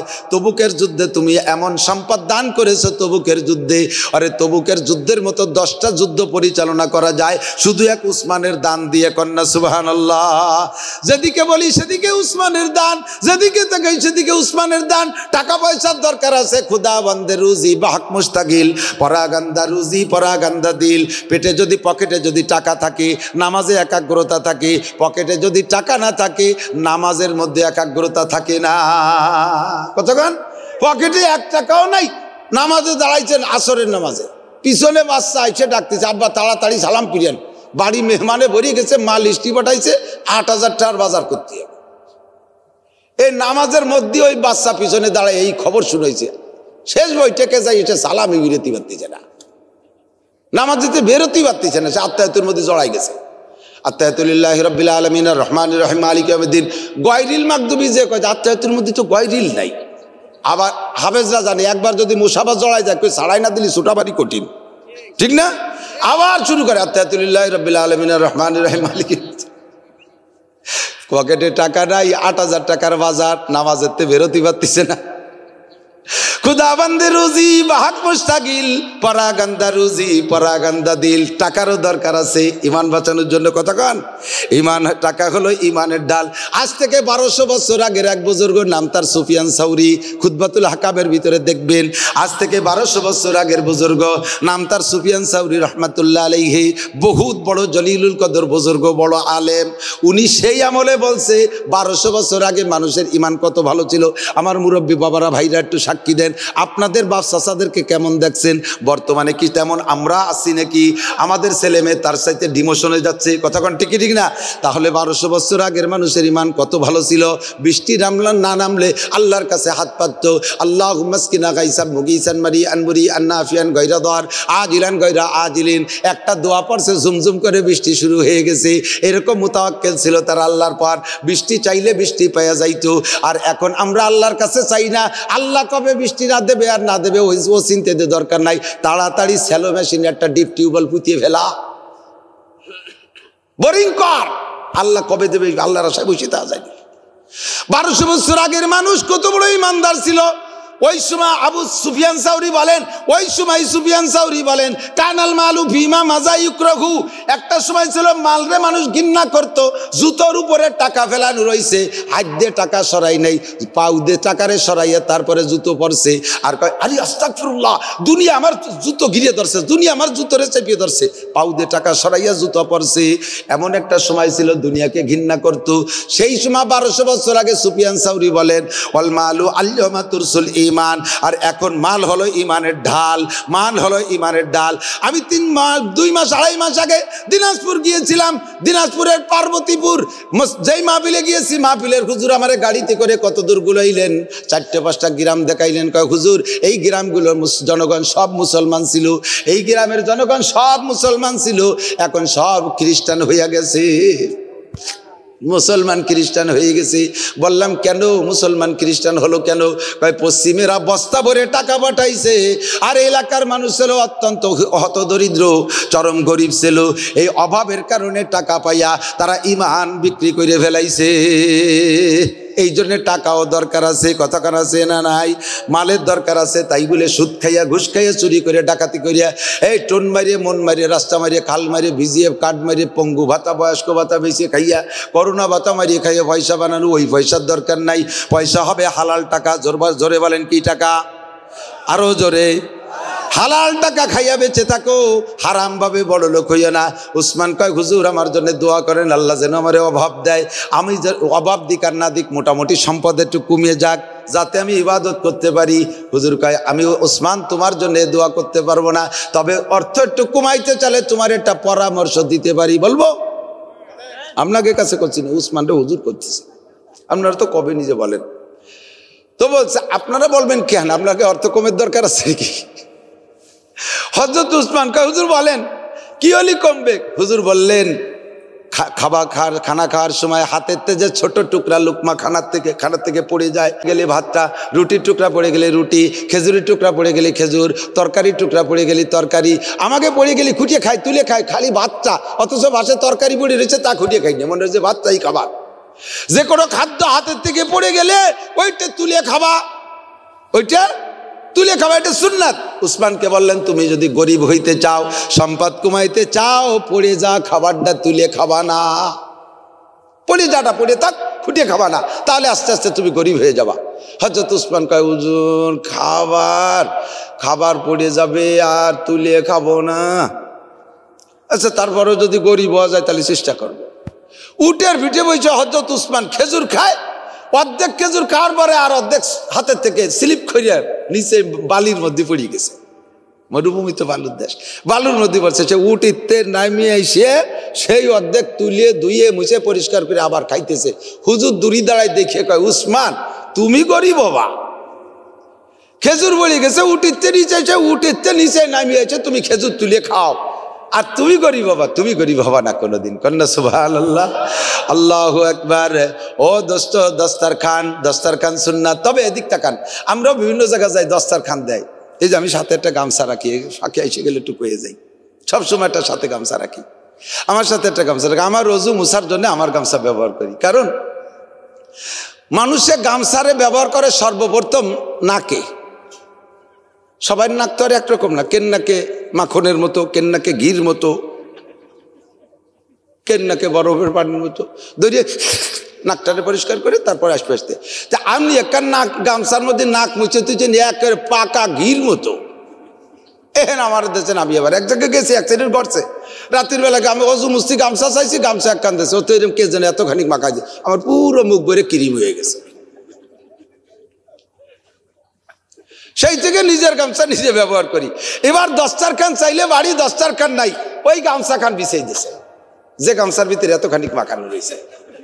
দস্তারখান তো হবে, খানা পড়ে গেলে তুলে খাবো, এমন একটা ভালো কাপড় হতে হবে কতক্ষণ।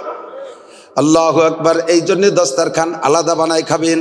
দস্তারখানে বৈশা খানা খাইলে ক্রিটিসাইজ করে, ঠাট্টা করে, কাজেই দস্তারখানের সুন্নতের পর আমল করা কঠিন হয়ে যাচ্ছে, ঠিক কি ঠিক না? যেটাই হাত দেবেন সেইটার ভিতরেই গেলেই সমস্যা। কলেজে পড়া ছেলে যদি দাড়ি রাখে, কলেজে পড়া ছেলে যদি দাড়ি রাখে, সমসাথীরা তারা টিটকারি করে। আপনাকে এদিক কয় কিনা জানি না, আমাদের ওদিক কয়। যুবক ছেলেরা যদি দাড়ি রাখে তারে কয় কি শ্যাক খাইছিস নাকি, সেক্কা বোঝেন, মানে প্রেম করে ব্যর্থ হলি দাড়ি রাখা সুন্নাত, এই দাড়ির নাম হলো সেক্কা দাড়ি। তাহলে কি একটা দাড়ি রাখার কায়দা আছে? যুবকটা সরমনের হুজুরির কাছে মুরিদ, আল্লাহ আর রসুলের মহাব্বতে, সুন্নতের মহাব্বতে দাড়ি রেখে ফেলেছে। তারে ঠাট্টা করে কয় সেকা খাইছিস, প্রেম করে ব্যর্থ হয়েছিস, দাড়ি রাখছিস। এবার দাড়ি চেটে রাখছে, তা আবার মেসি কাটিং, মেসি সাইজের দাড়ি। মেসির দাড়ি দেখতে না, যে ফুটবলার মেসি, একটু একটু দাড়ি, মেসি সাইজের দাড়ি। এই দাড়ির নাম নুস্য দাড়ি, এইটা সুন্নতি দাড়ি না।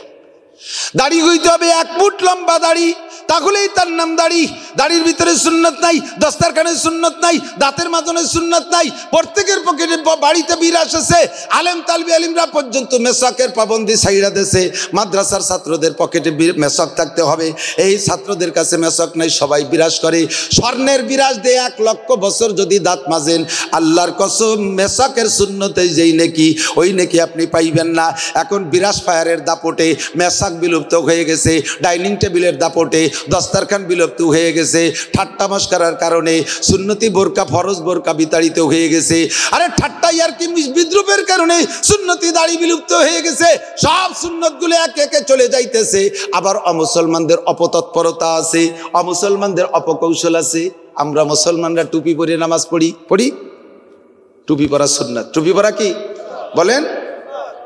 খালি মাথায় নামাজ পড়ে। তুই খালি মাথায় নামাজ পড়ি, টুপি সুন্নাত, উনি মুছেই আটে না। ও কি টুপি কি নামাজের কিছু নাকি? 13 ফরজ 14 ওয়াজিব 28 সুন্নতে মুআক্কাদার মধ্যে তো টুপি নাই। কথা কন, টুপি নামাজের না, টুপি মুসলমানের ইউনিফর্ম। সুন্নতি পোশাক মুসলমানের ইউনিফর্ম। ইউনিফর্ম মানে জাতীয় পোশাক। কথা বলেন, এদিক তাকান। মা ক্বালা রাসূলুল্লাহ সাল্লাল্লাহু আলাইহি ওয়াসাল্লাম ফিল ইজার ফাহুয়া বিল কামিজ ওয়া ইজরাতুল মুসলিমি ইলা আনসাফি সাকাইহি, রাওয়াহু আবু দাউদ। আবু দাউদ শরীফের হাদিস আপনাদেরকে শুনাইলাম। মুসলমানের পোশাক কেমন হবে? মুসলমানের পোশাক কেমন হবে? সাহাবী বলেন, হুজুর জামা সম্পর্কে ঝুল অতটুক বলেছেন, পাজামা সম্পর্কে ঝুল যতটুক বলেছেন। এবার পাজামার ঝুল যতটুক বোঝা গেল, জামার ঝুলও ততটুক হবে। কাজেই পাজামার ঝুলটা আগে শিখে নেই। সাহাবী বলতেছেন, ওয়া ইজরাতুল মুসলিমি ইলা আনসাফি সাকাইহি, নবী পাক বলেছেন, একটু বেয়াদবি করে পা দেখাই, মুসলমানের পোশাকে পাজামা হবে নিসফে সাক। ওই যে হাঁটাকনু আর এই যে হাঁটু, এর মাঝখান পর্যন্ত এইটা হলো মূল সুন্নাত। এর নিচেই গেলে সুন্নত হবে না, তবে জায়েজ হবে। এর নিচেই গেলে সুন্নত হবে না, এটা হবে জায়েজ। আমরা জায়েজের পর আমল করতে করতে এবার হারামে চলে গেছি। নবী কয়, মানজাররা ইজারাহু বাতারা, যুবক আমার দিক তাকা, মানজাররা ইজারাহু বাতারা লাম ইয়ানজুরিল্লাহু ইয়াউমাল কিয়ামা মা আসফালা মিনাল কাবাইন ফাহুয়া ফিন্নার। আমার নবী বলেন, যেই ব্যক্তি পোশাক ঝুলাইয়া, লুঙ্গি ঝুলাইয়া টাকনু পর্যন্ত পরছে, জুব্বারটা কিনে নিয়ে আইছে, সৌদি আরবে ওয়াজে গেছিল, মাপা জুবার দাঁত ধারে নাই, যাইয়া ওই উহুদ মাঠের ওই জায়গা যায় যে কালা কালা বিটিরা বেচতিছে, ওই জায়গাতে জুব্বারটা নিয়ে গায়ে দিছে, এত নিচে যে ওই পাশে বেচা তুলি কাফন হয়ে যায়। আলহাজ আলহাজ এই আল গাইতে, আল খাল্লা গাইতে নামাজ পড়তেছে, মাটি তো ঝুলতে। সৌদি আরব এলাকা দেখিয়েছি। আরে ভাই সৌদি আরব এলাকা দেখে আইসো সৌদি আরব কে আবার দলিল লিখে, আবার দলিল কোরআন আর হাদিস। কতক্ষণ নিস্তে হুজ্জাত কওলু ফেলো হিচে ফির কওলে হক ফেলে আহমদ রাবেগীর মা তাকুম রাসূল ফাকুজু আমানাকুম আনহু ফান্তাহু। কোন পীর আমার দলিল না, সৌদি আমার দলিল না, কাতার কুয়েত দলিল না, আরে কোন দরবেশ আমার দলিল না। আমার দলিল কোরআন আর হাদিস। আমি হাদিসে দেখলাম আবু দাউদ শরীফে নবী পাকের পাজামা ছিল নিসফে সাক। হুজুর বলছেন হাঁটু, আধা হাঁটু পর্যন্ত, ওর নিচে টাকনুর উপর পর্যন্ত জায়েজ। তবে টাকনু শুইলে যে ব্যক্তি কাপড় পরবে, জুব্বা পরে হোক, পুরুষরা লুঙ্গি পরুক আর প্যান্ট পরুক আর পাজামা পরুক আর জুব্বা পরুক, যদি টাকনুতে শুয়ে যায় উপরের কাপড়টা, তাহলে ওই লোকটা যত বড় আবেদার বুজুর্গ হোক, লাম ইয়ানজুরিল্লাহু ইলাইহি ইয়াউমাল কিয়ামা, কিয়ামতের ময়দানে আল্লাহ পাক ওই লোকটার দিক ফিরেও তাকাবে না। আর আল্লাহ যার দিকে না তাকাবে, ও তো বিনা হিসাবে জান্নাতি। আরে কথা কয় না, ওর বিপদে শেষ আছে, আল্লাহ ফিরে তাকায় না। তাহলে ফেরেশতা গোপনে ওরে নিয়ে বেস্তে দিয়ে দেবে? কোন ফেরেশতার ক্ষমতা আছে? মাত্র বাড়িয়ে না। আল্লাহু আকবার। প্যান্ট কেনছে, প্যান্ট স্যান্ডেল পা টাকটু গুলার দিয়ে যাইয়া স্যান্ডেলের নাকের দাঁড়িয়ে বেরোয় গেছে। বাপের টার প্যান্ট তো পাড়াতে নিচে দিয়ে এক হাত খানিক পাড়াই শেষ করে বেলাই দিয়েছে। নিজের টাকা যে কিনা হলি করে ওই রুম ভরা আসছে। আবার নিচে টাকটু নিচে চলে গেছে সোয়াদ, এদিকে ভাষা বার হয়ে গেছে 1 বিঘে। সুবহানাল্লাহ। এইরকম প্যান্ট আপনারা দেখেন নাই? মসজিদে গেছে নামাজ পড়তেছে, মসজিদে গেছে নামাজ পড়তেছে, নামাজের কোয়ালিটি কেমন? প্যান্টের মুখ দাঁড়াইলে খাড়াইলে প্যান্টের মুখ আর গেঞ্জির মুখ সমান সমান, তাতে গাগত দেখা যায় না, মোটামুটি সতর আছে। যখনই রুকুতি গেছে টান খাইছে, গেঞ্জিটা এদিক সরিয়েছে, প্যান্টটা ওইদিক সরিয়েছে, ফাঁসাদারিতে এক বিঘিত খুলে গেছে। পিছনের মুসল্লিটা হাসতে হাসতে বার হয়ে গেছে, এই নামাজ পড়বি না চলে যাস না। কয় যদি নামাজ পড়বো না ভাষা দেখো, সেই জন্য তুই চলে গেছি। এরম প্যান্ট আছে না নাই? হারাম, হারাম। জোরে বলেন, জোরে বলেন, হারাম, 100% হারাম। পুরুষের সতর নাভির উপর থেকে হাঁটুর নিচ পর্যন্ত এপাশ ওপাশ সব পাশ, এপাশ ওপাশ সব পাশ, এইটুক হলো ফরজ, এইটুক ডাকা কি? আর নারীদের পর্দা ফরজ কতটুক? অন্য মানুষের সামনে বাহিরে যখন যাবে চুলের আগা থেকে নিয়ে পায়ের তালু পর্যন্ত কোনো জায়গায় এক চুল পরিমাণ পর পুরুষে দেখাইতে পারবে না। শুধুমাত্র 14 জনের সামনে পর্দা নাই, 14 শ্রেণীর মানুষের সামনে পর্দা নাই। এই পর্দা নাইর মানে আবার বোঝে না। এই পর্দা নাইর মানে হলো এই 14 জনের মুখমণ্ডল, হাতের কবজি আর পায়ের টাকটুর নিচের টুক দেখাইতে পারবে। এই যে 14 জনের সাথে বিয়ে হারাম, যে 14 জনের সাথে বিয়ে হারাম, এই 14 জনের সামনে পর্দা করা লাগবে না। এর মানে এটা নয় যে যুবক ছেলের সামনে মায়ে প্যাট পিট বেরোয় ঘুরবে, যুবক ভাইয়ের সামনে বোনে কন্যা ছাড়া শুধু কামিজ পরে ঘোরাফেরা করবে, শ্বশুরের সামনে পুত্রবধূতে স্তন খুলে দে দুধের বাচ্চাকে দুধ খাওয়াইতেছে, এ পর্যন্ত একেবারে বগল পর্যন্ত খোলা জামা গাই দেয়, খালি এই ডানা বের করে ঘুরতেছে, মাঝে মাঝে হাঁটু পর্যন্ত খুলে ফেলাই দেয়। এই সমস্তগুলো হারাম। এগুলো নিজের যেই 14 জনের সাথে বিয়ে হারাম, সেই 14 জনের সামনে যদি এভাবে চলাফেরা করে, ওই 14 জনের সাথে তোমার আমল নামায় যতবার তারা নজর করবে তুমি নজর করবা, তাদের সাথে তোমার জিনার গুনাহ লেখা হইয়া যাবে। বাপের সামনে যুবতী মাইয়া সিরেফ কামিজ পরে ঘরে উড়না পড়ে না, বাপের সামনে পর্দা লাগবে না। ভাইয়ের সামনে এমন ঘরে উড়না পরে, উড়না ব্যবহার করে না, মাথায় কাপড় দেয় না। আরে পর্দা লাগবে না মানে শুধু মুখমণ্ডল আর হাতের কবজি আর টাকটুর নিচে একটু খোলা জায়েজ আছে। ওই 14 জনের সামনে 14 জন কয়জন? এই মাঠের এক পাশে 14 জন, ওই হিসেব করা 14 জন, ঠিক না?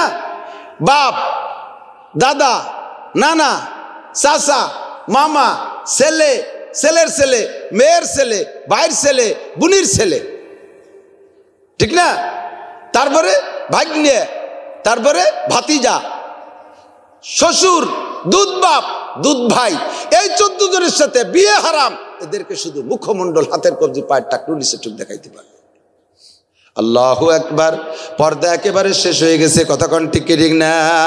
এমন ফিতনার জামানা, আমাদের টুপি পরার থেকে কয়েকটি টুপি সুন্নত না বললে কি হয়েছে?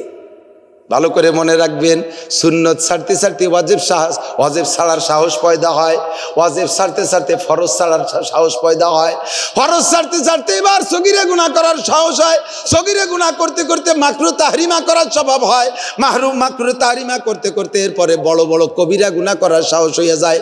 আর আল্লাহ পাকের স্বভাব হলো, বান্দা যখন গুনাহ করে তখন তারে অ্যাটাক করে না, যখন গুনাহ করে তখন তারে ধরে বসে না। আল্লাহ কয় ফামা হিলিল কাফিরিনা আমি হিলকুম রুয়াইদা, আমি সুযোগ দিছি উঠতে থাকো। একবার জেনা করছো ধরি না, 2 বার জেনা করছো ধরি না, 10 বার জেনা করছো ধরি না, 100 বার জেনা করছো তা আমি বিচার করি না, গোপনে সেরে নিচ্ছ আমি ধরি না। তবে ভালো করে জেনে নাও, ইন্না বাচ্চা রাব্বিকা লাশাদীদ, তোমার রব ছাড় দেয় তবে ছেড়ে দেয় না, ছাড় দেয় ছেড়ে দেয় না। 100 বার ছাড় দিছি, একবার যেদিন ধরবে, ইন্না বাচ্চা রাব্বিকা লাশাদীদ, যেদিন ধরবে সেদিন চরম ধরা ধরবে, ছুটতে পারবা না। কতক্ষণ? সুন্নত ছাড়তে ছাড়তে ওয়াজিব ছাড়ার সাহস হয়, ওয়াজিব ছাড়তে ছাড়তে ফরজ ছাড়ার সাহস হয়। আল্লাহ তাৎক্ষণিক ধরে না, যেদিন ধরবে সেদিন ছুটতে পারে। এই পোলাপান হাঁটাহাঁটি করলে মারবানি, কিন্তু চুপ করে বল। আল্লাহ, এই টুপি আমরা পরি মুসলমান, টুপি পরা বলেন সুন্নাত, বলেন 100 শহীদের সওয়াব পাবেন। আরে মিয়া একটু কামাই করে রাখেন, অত সওয়াব দিয়ে কি করবো? বেঁচে থাকতে মেলা খাওয়া লাগে, মূর্তি মেলা কিছু লাগে না। কতক্ষণ? বেঁচে থাকতে অনেক খাওয়ার লাগে না, সেই জন্মের পরেতে খাওয়া শুরু করছি, তাই তো বেঁচে রয়েছি। মূর্তি কয় বছর খাওয়া লাগে? 20 খাওয়া লাগে কয় মাস মূর্তি? এই যে 50, 53, 54 বছর হয়েছে, আমি তো বেঁচে থাকতে অনেক খাইছি। আর মূর্তি ফিরে আবার 54 বছর 20 খাওয়া লাগবে না? একটুক 20 মেরে দিলি শেষ, ঠিক না? একটা কেউটো সাপে আমি একজনটার গল্প শুনছিলাম, মনে আছে। একজন সুবেদার মেজর, উনি রিটায়ার্ডের পরে বলতেছে যে হুজুর এই যে লামসাম খান ও খাই বেশি থাকবেন কি রে, আমি এখনো 1 কেজি চাউলের ভাত খাই। মেম্বার সাহেবের মতো জুবান। আর বলতেছে আমি যখন চাকরি করতাম, উনি এলো ওই আর্মির সুবেদার, আমাদের সাথে পাকিস্তানি একজন অফিসার ছিলেন ব্রিগেডিয়ার।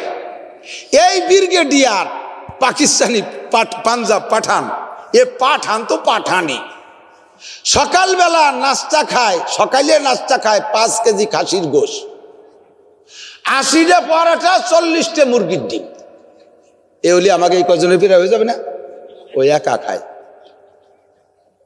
আল্লাহু আকবার। যেই লোকটারে বাঁচায় রাখতে 80টা পরাটা, 5 কেজি মুরগি খাসির গোশ আর 40টা ডিম লাগে, ওই লোকটারে মারতে কট্টুক 20 লাগে। একটা কেউটো সাপে মানুষের গায়ে দংশন করলে এতগুলো বিষ তার বডির মধ্যে ঢোকে না। একটা সরিষা পরিমাণ বিষ মানুষের দেহের মধ্যে ঢোকে, তাতে এত বড় মানুষটারে শেষ কইরা দেয়। যে লোকটা বাঁচায় রাখতে 5 কেজি খাসির গোশ আর 80টা পরাটা, 40টা ডিম লাগে, ওই লোকটারে মারতে সরিষা পরিমাণ বিষই যথেষ্ট। এ দোস্ত, জান্নাতে যাইতে এ সুন্নতের নাকি, ওয়াজিবের নাকি, ফরজের নাকি, 100 শহীদের নাকি, দানের নাকি, খয়রাতের নাকি, মসজিদের নাকি, মাদ্রাসার নাকি, তবলিগের নাকি, সরমুনার নাকি, জিকিরের নাকি, ফিকিরের নাকি, তিলাওয়াতের নাকি, নামাজের নাকি, রোজার নাকি, হজের নাকি, যাকাতের নাকি, কুরবানির নাকি, হাজারো নেকি লাগবে জান্নাতে যাইতে। জাহান্নামে যাইতে মেলা কিছু লাগবে না, শুধু যদি এতটুক বলো অত নেকি দে দরকার নাই, করার সাথে সাথে তোমার আগের সব নেকি শেষ। বলার সাথে সাথে আগের সব নেকি শেষ, তুমি নেকিরে তুচ্ছ জানছো, অত নেকি দে দরকার নাই। সুন্নাত, টুপি বললে 100 শহীদের সুন্নাত পাইছো কোন জায়গা? পাইছে হাদিসে। কারণ সুন্নতকে দুনিয়া থেকে মিটিয়ে দেওয়ার যত কৌশল তা পশ্চিমে গডফাদাররা চালাইতেছে। কতক্ষণ লাস্টে টুপি একটা পরি, পরে নিজেরাও দেয় যে টুপির মধ্যে লাভ আছে, মেডিকেল সায়েন্স নিয়ে গবেষণা করে যে হ্যাঁ টুপি পরলে লাভ আছে। যার কারণে দেখবেন যত মেডিকেল কলেজের ছাত্র শিক্ষক আছে সকলের মাথায় ক্যাপ আছে। দেখবেন নার্সরা ডাক্তাররা ক্যাপ পরে নেয় না, সাদা ক্যাপ পরে নেয়, কারণ ওই চুলের গোড়ায় দিয়ে জার্ম জীবাণু ঢোকে, এই জন্য ক্যাপ পরলে এটা ঢোকে না। নবী কয় তোরা গবেষণা করে জার্ম ঠেকানোর জন্য টুপি পরবি, আর আমার গবেষণা ছাড়াই আমি আগে কয়ে দিচ্ছি টুপি পরবি। কতক্ষণ থাকে আমার নবী তাহলে সব ডাক্তারের আগের ডাক্তার, ঠিক কি ঠিক না? এবার কয় যে টুপি পরো, তবে এই টুপি বললে তোমাদের টুপিতে তো বারেন্দা নাই, রোদে গেলে এই কপালে ছায়া পড়ে না, চোখে রোদ লাগে, কাজেই টুপি পরো ঠিক, তবে একটা বারেন্দা লাগাই নাও। কি সুন্দর বুদ্ধি দিচ্ছে, চিনতে টুপি পরো তবে একটা বুদ্ধিটা দিচ্ছে কোন জায়গায়, যে চোখে সূর্যের তাপ লাগবে না, চোখ ভালো থাকবে, এই বুদ্ধি দিয়ে টুপি পরাইছে, টুপিতে বারেন্দা লাগাইছে। উদ্দেশ্য কি সেটা আপনি জানেন না। কপালের সামনে যদি একটা বারেন্দা লাগাই দেয় তাহলে ওই টুপি ভরে নামাজ পড়তে পারবে না, সিজদা দিতে পারবে না। এইটা ছিল মনে, আর উপরে বুঝেছে খরা ঠেয়ানোর জন্য পারা বারেন্দা লাগাও। অপকৌশল কারে কয়? বিরাজ দে দাঁত মাজরি, মেশাক দে দাঁত মাজরি, দাঁতের ফাঁকে ফাঁকে শীষ ঢোকে না, ময়লা থাইকে যায়। বিরাজ দে দাঁত মাজো, ভিতরের ময়লা বের হয়ে যাবে।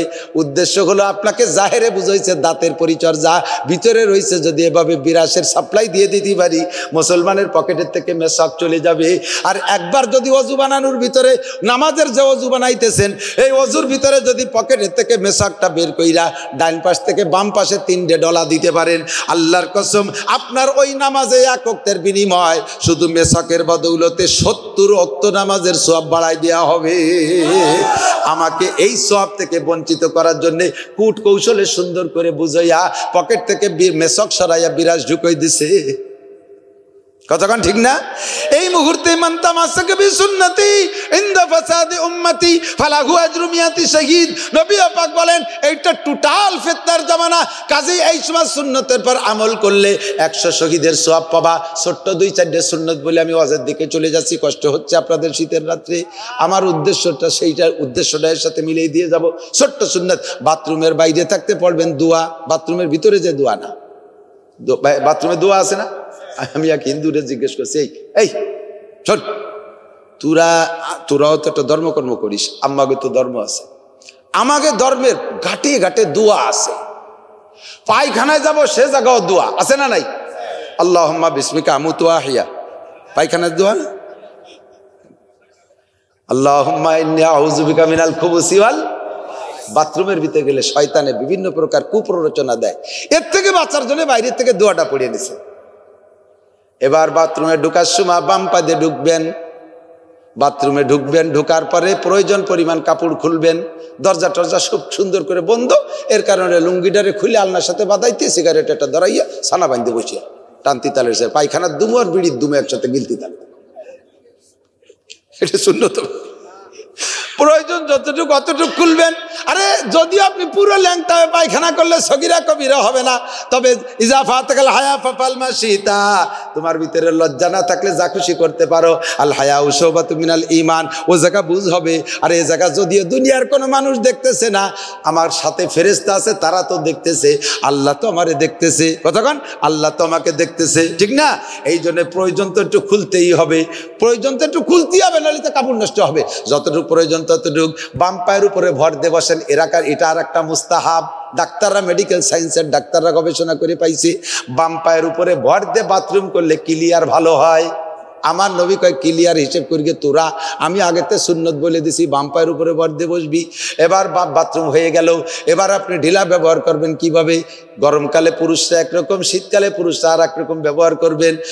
শীতকালে শরীরটা একটু টাইট থাকে, আর গরমকালে একটু ঢিলা ঢালা হয়ে যায়, যার কারণে ঢিলা ব্যবহারের জন্য দুই কালে দুই রকম সুন্নত বলা হয়েছে।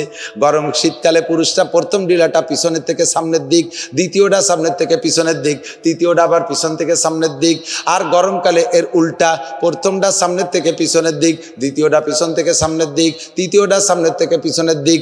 মহিলারা 12 মাস কালেই প্রথমটা পিছন থেকে সামনের দিক, এরপরে উল্টো পাল্টা কইরা 3টে ঢিলা ব্যবহার করবেন।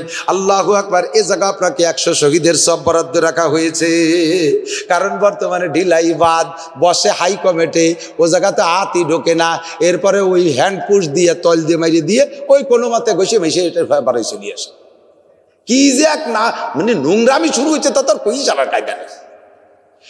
এরপরে বাথরুম শেষ, আপনার শরীরে যে পানিটা লাগছে, বাথরুমের অল্প একটু পানিতে ধুইছেন, মনের মধ্যে একটু অতৃপ্তি থেকে যায়, ময়লা আর পানি এলো এক বদনাই দি কি যে কি এলাকা দিয়ে কাপড় কি দিয়ে নামাজ হবে কিনা এগুলো একটা টেনশন লাগতেছে। না, ওই পানি তোমারে মাফ করা হয়েছে, কারণ ওই পানির হাতে থেকে কেউ বাঁচতে পারবে না, ও পানি সবারই মাখায় যাবে। এই বিপদে পড়ার কারণে লা ইউকাল্লিফুল্লাহু নাফসান ইল্লা উসাহা, আল্লাহ তাআলা মানুষকে সাধ্যের বাইরে চাপ দেয় না। যেটা যে জায়গা তোমার বাঁচা কঠিন, ও জায়গা আল্লাহ সহজ করে দিয়েছে। এই জন্য ওই পানি গায়ের কাপড়ে লাগলে তাতে নামাজ হবে, কোনো সমস্যা নাই। তবে বেশি তাকওয়ার পরহেজগারির জন্য আপনি একটা কাজ করতে পারেন, বাথরুমের ভিতরে আলাদা একটা শুকনো কাপড় রাখবেন। পানি খরচের পরে ওই কাপড়টা দিয়ে নির্দিষ্ট স্থানে মুইসা পরিষ্কার করে এরপরে কাপড় পরে নেন, দেখবেন নামাজের মধ্যে খুশু বেশি হচ্ছে, ইতমিনান বেশি হচ্ছে, মনের ভিতরে ইতমিনান বেশি বেড়ে যাবে। কথা কন ঠিক না? এগুলো সব এক একটা করে আমল বের হবেন, ডান পা দিয়ে বের হবেন, বের হয়ে আছে দোয়া পড়বেন, আলহামদুলিল্লাহিল্লাযী আহইয়ানা বা'দা মা আমাতানা। কি দোয়া কান্দি? গুফরানাকা আলহামদুলিল্লাহিল্লাযী আযহাবা আনিল আযা ওয়া আফানি। ক্ষমা চাই ওই আল্লাহর কাছে, গুফরানাকা, ক্ষমা চাই ওই আল্লাহর কাছে। আল্লাহ গুফরানাকা, ক্ষমা চেয়ে নিলাম আগে, কারণ ভিতরে যে ত্রুটি বিচ্যুতি যদি একটু কিছু হয়ে থাকে সেটা থেকে ক্ষমা চেয়ে নিলাম। এরপরে আলহামদুলিল্লাহিল্লাযী, সব প্রশংসা ওই আল্লাহর যে আল্লাহ আযহাবা আনিল আযা, আমার পেটের থেকে ক্ষতিকারক জিনিস বের করে দিয়েছে, ওয়া আফানি, আমাকে বড় প্রশান্তি দান করেছে। পায়খানা ক্লিয়ার হয়ে গেলে ভালো লাগে না মন্দ লাগে? কিরবিন যারা তাকে একটু খারাপ লাগতে পারে, পেটের খালি হয়ে গেলে সাথে খাওয়া লাগবে না কত দূর। এনিম্যান এভরিবডি পায়খানা ক্লিয়ার হয়ে গেলে তার শরীরের 15 আনা রোগ থাকে না। কতক্ষণ? দেহের 15 আনা রোগ থাকে না। এই যে পায়খানা ক্লিয়ার করলো কে? ওষুধ পানি কিচ্ছু খাওয়া লাগে না, ক্লিয়ার হয়ে গেল। এরপর ক্লিয়ার করলেন আমার আল্লাহ। যাদের ক্লিয়ার না হয় দেখেন হাজার হাজার লাখ লাখ টাকার ওষুধ খাচ্ছে, বাংলাদেশি ওষুধই হয় না, পায়খানা করতে চলে গেছে ইন্ডিয়া। ও জায়গাতে এসে পায়খানা হয় না, তাকে ওষুধই কাজে না, চলে গেছে সিঙ্গাপুর। সে জায়গা যাই ওষুধ খাইয়ে পায়খানা হয় না, চলে গেছে লন্ডন। তাহলে এক পায়খানা করতে কয় দেশ যা লাগলো, আর আল্লাহর রহমতে ঘরের থেকে খাইয়ে বাথরুমে যাই সাপ। কাজেই কি বলেন আলহামদুলিল্লাহ? বলেন না, কি বলবেন? আরে শুকর আদায় করেন না আলহামদুলিল্লাহ, তাহলে ক্লিয়ার হবে। পায়খানা ক্লিয়ার তো সব ক্লিয়ার, ঠিক কিনা? এত জায়গা দোয়া আছে না? আমি হিন্দুরে কইলাম যে আমাকে তো এরকম দেখ কত দোয়া, কত জায়গা। কত সিস্টেম। খাইতে বসছি বিসমিল্লাহ, মাঝে মাঝে কই লাক আলহামদুলিল্লাহ কা শুকর, পানি খাওয়ার সময় কই সাকাহুম রব্বুহুম সারাবান তাহুরা, লবণটা মুখে দিয়ে কে হানি আম্মারিয়া, খানা শেষে কই আলহামদুলিল্লাহ হিল্লাজি কে আলহামদুলিল্লাহ হিল্লাজি আতামানা ওয়া সাকানা, কত দোয়া। শোয়ার সময় কই আল্লাহুম্মা বিসমিকা আমুতু ওয়া আহইয়া, ঘুমের থেকে উঠে কই আলহামদুলিল্লাহ হিল্লাজি আহইয়ানা বাদামা আমাতানা, কত দোয়া। তোরা এইসব জায়গা কি কি দোয়া পড়িস কদি? ওই হিন্দুরে কলাম কই যে কোনো দোয়া নাই। সকালে উঠে রাম রাম কই বেরোয় যাই, তারপরে কাম করতে থাই। হিন্দু কয় হুজুর, এই ঢাকায় চাকরি করেন নারায়ণগঞ্জে, কয় হুজুর আমরা 10 জন এক মেসে, তার ভিতরে আমরা 2 জন হিন্দু আর 8 জন মুসলমান, তাহলে 10 জনে 10 পোয়া চাউল রান্না করতে হবে না? এই 2.5 কেজি চাউল রান্না করি আমরা, আমার একেবারে আমরা রেগুলার তো খাই আসতেছি। এই 2.5 কেজি চাউলের আমরা 2 জন খাই 1.5 কেজি, আর ওরা 8 জনে খাই 1 কেজি, মুসলমান 8 জনে এই খাইয়েই আসতেছি। 2 জনে খাই 1.5 কেজি আর ওরা 8 জনে খাই 1 কেজি। কি ঘটনা কি, তোরা খাইস না কি হরিস? পরে লক্ষ্য করে দেখলাম ওরা খাওয়ার সময় খায় বিসমিল্লাহি ওয়া আলা বারাকাতিল্লাহ, ওর ওসিলায় ওকে আধা পোয়ায় পেট ভরে যায়, আর আমাকে 3 পোয়ায়ও পেট ভরে না। আল্লাহু আকবার। সব জায়গা আমাদের দোয়া আছে না নাই? সব জায়গা আমাদের সুন্নাত আছে না নাই? সুন্নাতগুলো মিটাই দেওয়ার জন্য যত অপকৌশল আছে সব চালাইতেছে, সব কিছু চালাইতেছে।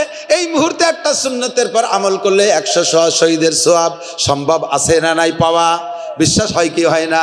আমল করা যাবে তো, আমল করা যাবে। এই যে কথাটা শুনলাম এই কথাটার পর আমল করবেন। আগে অন্তরে বিশ্বাস করেন, যদি বিশ্বাস করেন তাহলে আমল করতে পারবেন। আর যদি মাত্র শোনা পর্যন্ত শেষ মনে করেন তাহলে আমলে আসবে না।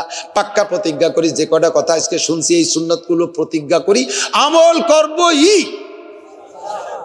ইনশাআল্লাহর ভক্ত সব ইনশাআল্লাহ। কোয়ালা আল্লাহর ফাঁকি দিয়ার গুরু ইনশাআল্লাহ কয়ার সময় আছে, আমি শিখিয়ে দেবানি।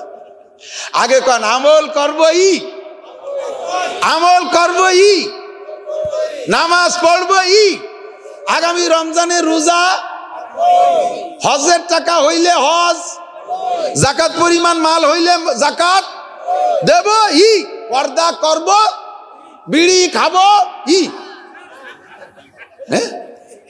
বিড়ি খাবো, বিড়ি খাবো, গাঁজা খাবো, ইয়াবা খাবো, ফেন্সিডিল খাবো, হিরোইন খাবো না। এ জায়গায় ইনশাআল্লাহ দরকার নেই। গুনাহকে ছাড়ার ব্যাপারে ইনশাআল্লাহ করলে তওবা হবে না। ইনশাআল্লাহ আর ঘুষ খাবো না, আল্লাহর কিরে তোমার তওবা হয়নি। ইনশাআল্লাহ সুদ খাবো না, তওবা হয়নি। সুদ খাবোই না, ঘুষ খাবোই না, ইনশাআল্লাহ আর কোনোদিন জিনা করবো না, তওবা হয়নি। ইনশাআল্লাহ নামাজ পড়বো, নামাজের প্রতিজ্ঞা হয়নি, তওবাও হয়নি। ফরজকে ধরার ব্যাপারে ইনশাআল্লাহ নাই, হারামকে ছাড়ার ব্যাপারে ইনশাআল্লাহ নাই, শরীয়তকে ধরার ব্যাপারে ইনশাআল্লাহ নাই। তাই ইনশাআল্লাহ কোন জায়গা? আপনারা দিই কোন যে ওয়ালা তাকুলান্না লিশাইইন ইন্নী ফাইলুন যালিকা ইল্লা গাদা ইল্লা ইনশাআল্লাহ, আগামীকাল যা করবো না করবো তার সাথে ইনশাআল্লাহ কতি কইলেন। তো কি ইনশাআল্লাহ নাই কোনো জায়গা নাই? তো ইনশাআল্লাহ কোন জায়গা? একজনে গরু কিনতে যাচ্ছে, গাই, তো বউরা কয়ে গেছে তুমি হাড়ি পাতিল রেডি করো, আমি গাই কিনে নিয়ে আসতেছি, দোয়া গাই কিনে নিয়ে আসবো 5 কেজি, আনার সাথে সাথে যাতে দোয়া। বৌতি কয়েছে তুমি তো ইনশাআল্লাহ কয়ে যাও, আটে বহুত চোর আছে। আরে আমার টাকা দিয়ে আমি গাই কিনবো, আবার আটে চোর আছে কি কয়? এ জায়গা আমার ইনশাআল্লাহর কি আছে? আমি কেনবই, কেউ ঠেকাতে পারবে না, গাই কেনবই।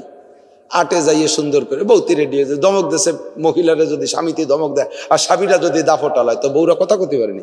ওই ইনশাআল্লাহ শিয়েছে তাও উনি কইনি, কই ইনশাআল্লাহ কব না, দেখি গাই কিনতে পারি না। ভাই 8 বইরে ঘুরিয়ে গাড়িয়ে দেয়, গাইয়েরটা ঠিকঠাক করছে, যখন টাকা দেবে সেই সময় পকেটে হাত দেওয়ার সময় এই জায়গা গোবর মাখানো, হাতে গোবর, পকেটে হাত দিয়ে না, গোবর মাখানো। আসেন আসেন হাত ধোয়াই নিয়ে আসি।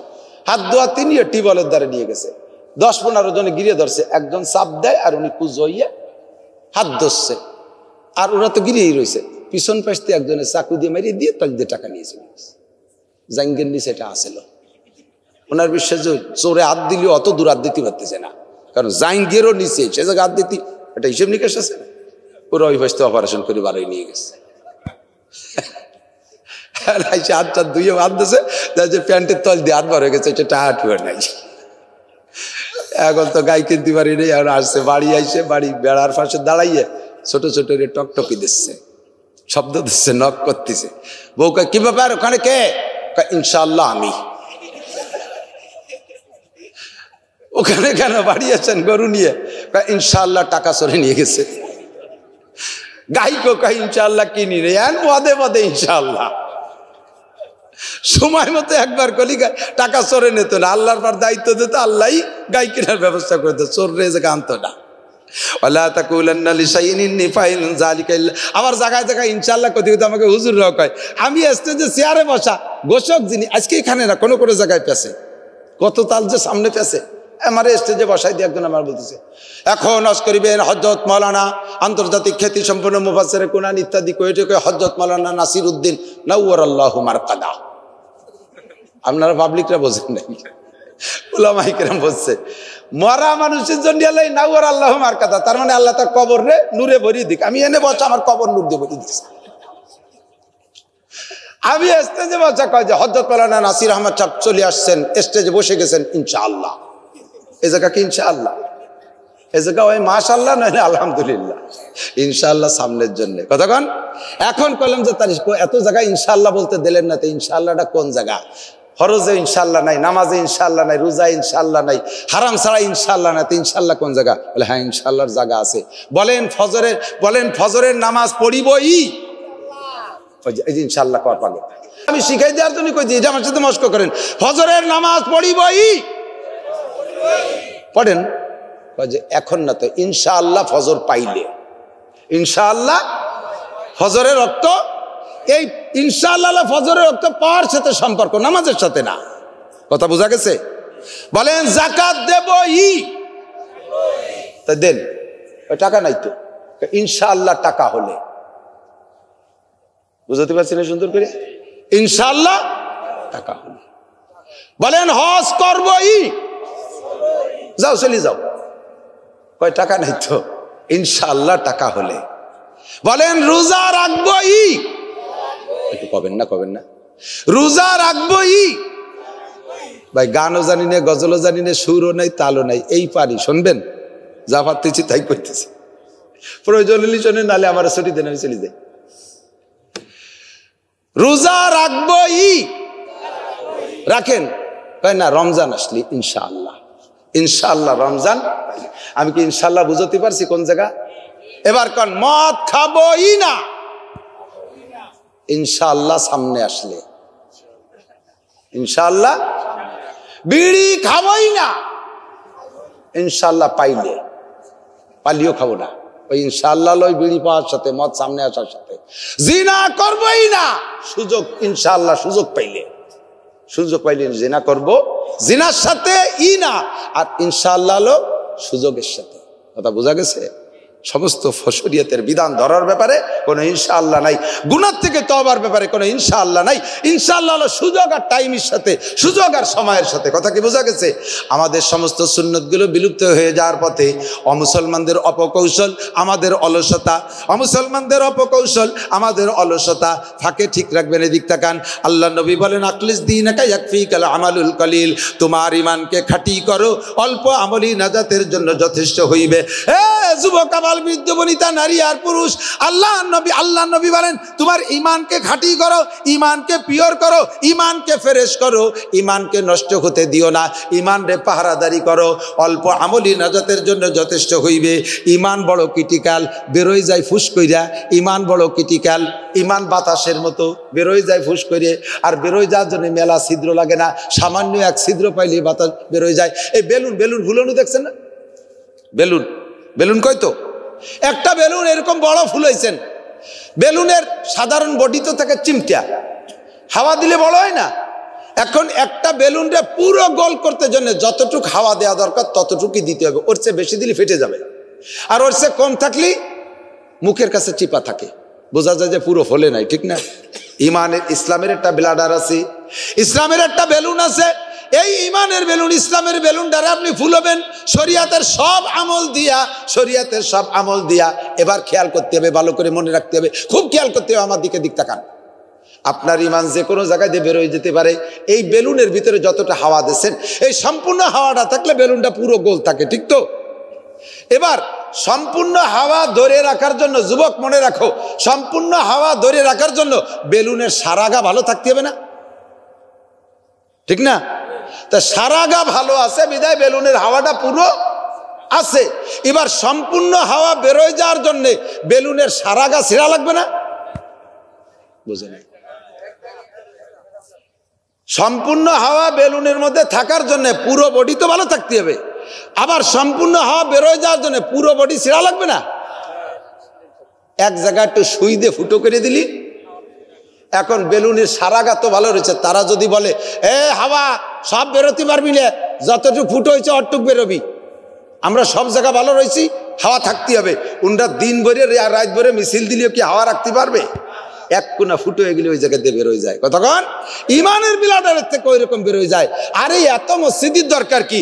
এই যে প্রত্যেক পাড়ায় পাড়ায় মসজিদই বাঘের মতো আজান দেয়, এত মাইকের দরকার কি? মহল্লায় একটা মাইক হলেই যথেষ্ট। এই কথা বলার সাথে সাথে তোমার ইমান ফুটো হয়ে বেরোয় চলে গেছে। এই জামানায় কি অত পর্দা চলে? বাবির সাথে বলে দেওয়ারে দেহা দিতে পারবে না, হুজুর মসজিদি শুক্রবারে কইছে, এই চলে? এই বলার সাথে সাথে বুড়োর ইমান বার হয়ে চলে গেছে। ইমানের ব্লাডার ফুটো। এই জামানায় কি অত হালাল হারাম বাইসে চলে? বলার সাথে সাথে ইমান শেষ।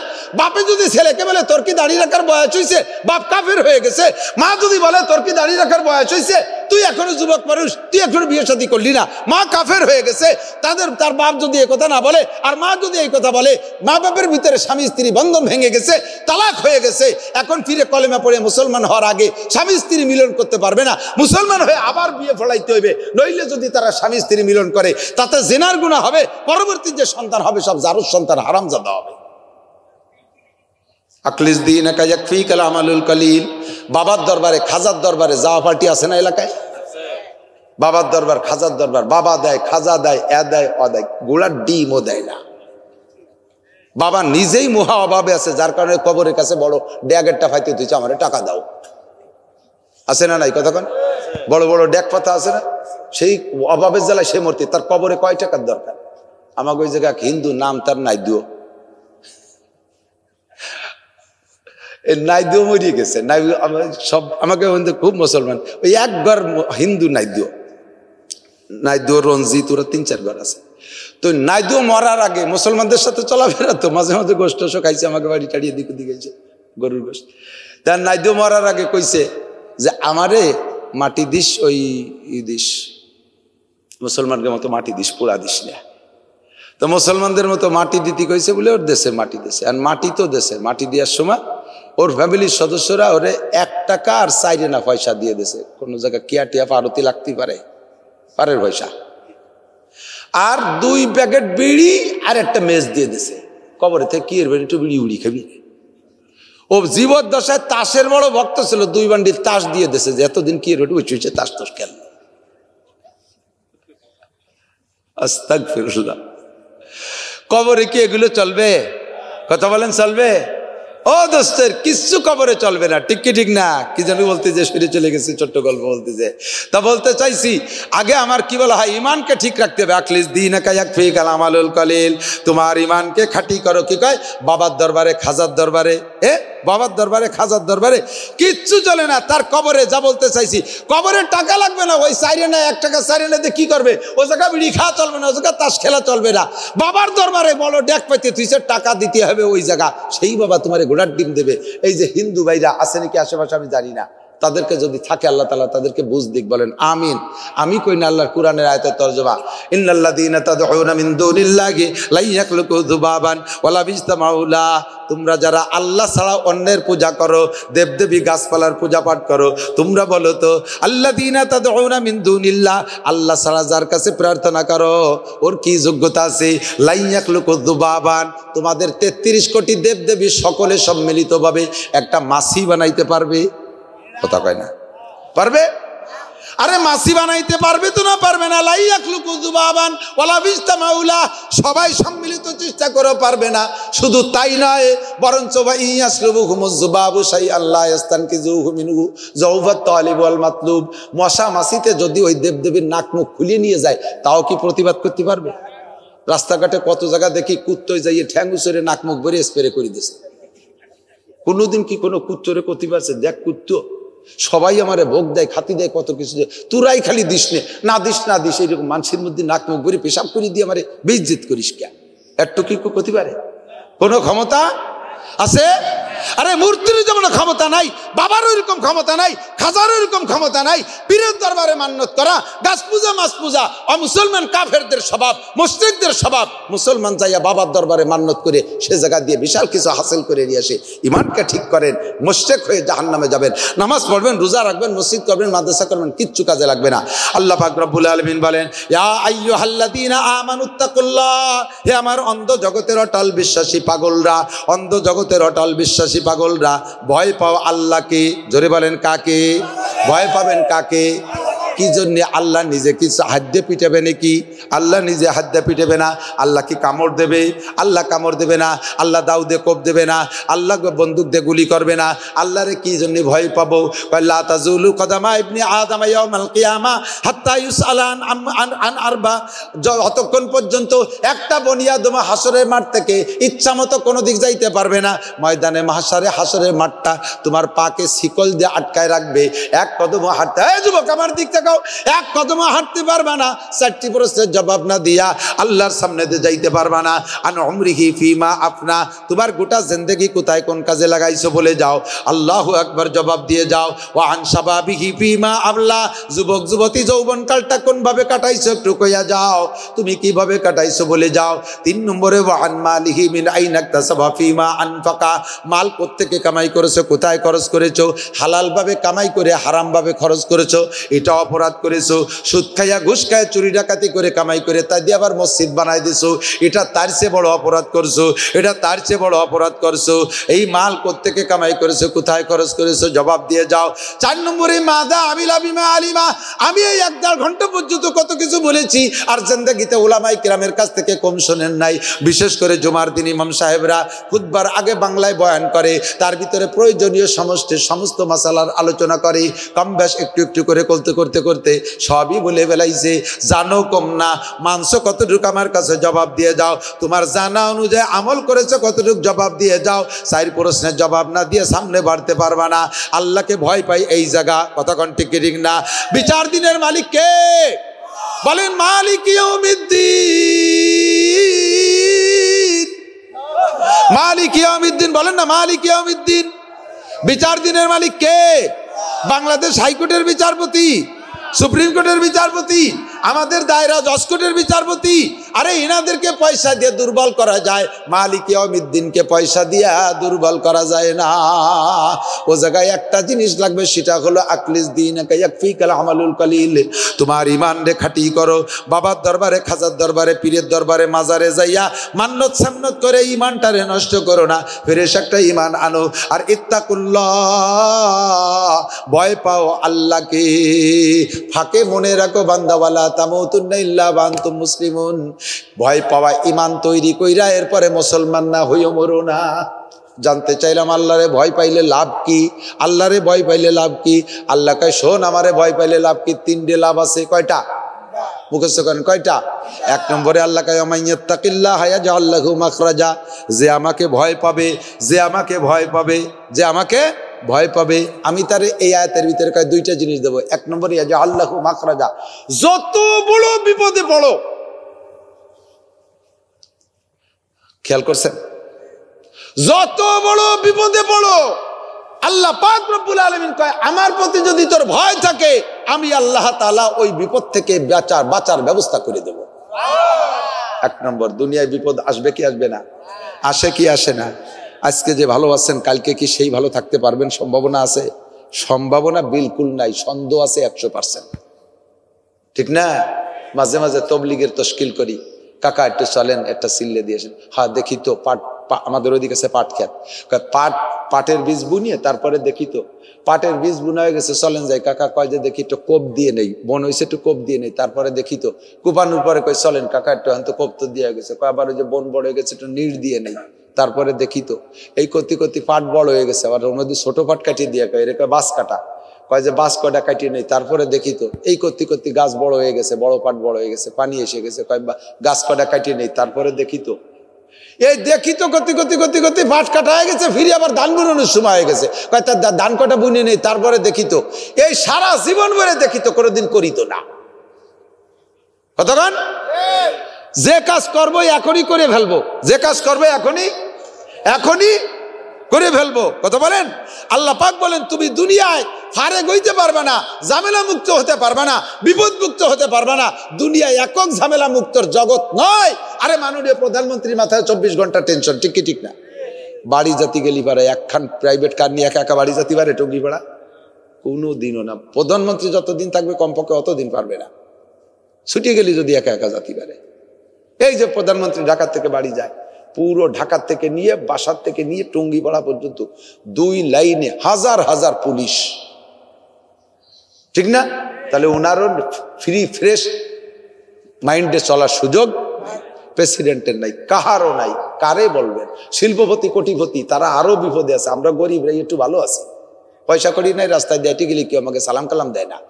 আর ওনা আসার সাথে সাথে ওনাকে ভগ্নিপতিরা এসে ধরে, এ শালা কি আছে দে, মহাবিপদে আছে না? মেম্বার সাহেব যতদিন মেম্বার হয়নি ততদিন পর্যন্ত নিরিবিলি ছিল, এখন মাথায় ঘুম নাই, উম্মতের ফিকিরি। কতক্ষণ কারে ঠিক মতো দিতে পারলাম না, সে সেবার কোন অপপ্রচার দেয়। চেয়ারম্যান সাহেবের মাথায় ঘুম নাই, উপজেলা চেয়ারম্যান, যারা এই জাতীয় ফিকির মান। আর এক দল আছে তো একেবারে নির্বাচিত হয়ে যে ঢাকায় যে ঘুমাইতে আরামসে ঘুমাতেই তাহলে তাই, তাগেও ঘুম হয় না ঠিক মতো। 150-200 টাকার গমের বড়ি না খালি ঘুমায় না। দুনিয়া শান্তির জায়গা না, ফ্রি হওয়ার জায়গা না। এ জায়গা কখনো ফ্রি হতে পারবেন না। কাজেই কালক্ষেপণের দরকার নাই, সময়ের অপেক্ষার দরকার নাই। আমাকে আজই রেডি হতে হবে। সব বিপদ আসতে পারে, এই বিপদ থেকে বের হওয়ার একটাই মাত্র তাবিজ, সেটা হলো আল্লাহর ভয়। আল্লাহর ভয় অন্তরে নিয়ে চললে কখনো কোনো প্রকার অপরাধ করবেন না, অন্যায় করবেন না, কাজেই সবসময় ফ্রি থাকতে পারবেন। 2 নম্বর হলো তাকওয়ার বদৌলতে ধারণার বাহির স্থান থেকে আল্লাহর মোটা রুজির ব্যবস্থা করে দেবে। কন্যা সুবহানাল্লাহ। বড় বড় গল্প কইতে গেলে সারা রাত কাটিয়ে যাবে, কইতে পারবো না। শুধু এতটুকু মনে রাখেন, হযরত ইউসুফ আলাইহিস সালাতু ওয়াস সালাম কত বড় বিপদে পড়ছে কন্ত। কোন নবী যৌবনকালে থেকে নিয়ে মৃত্যু পর্যন্ত কোন প্রকার অপরাধ করে নাই, কোন প্রকার অপরাধ করে নাই। হাজারো বিপদে পড়ে গেছে, আল্লাহ তাআলা বাঁচায় দিয়েছে।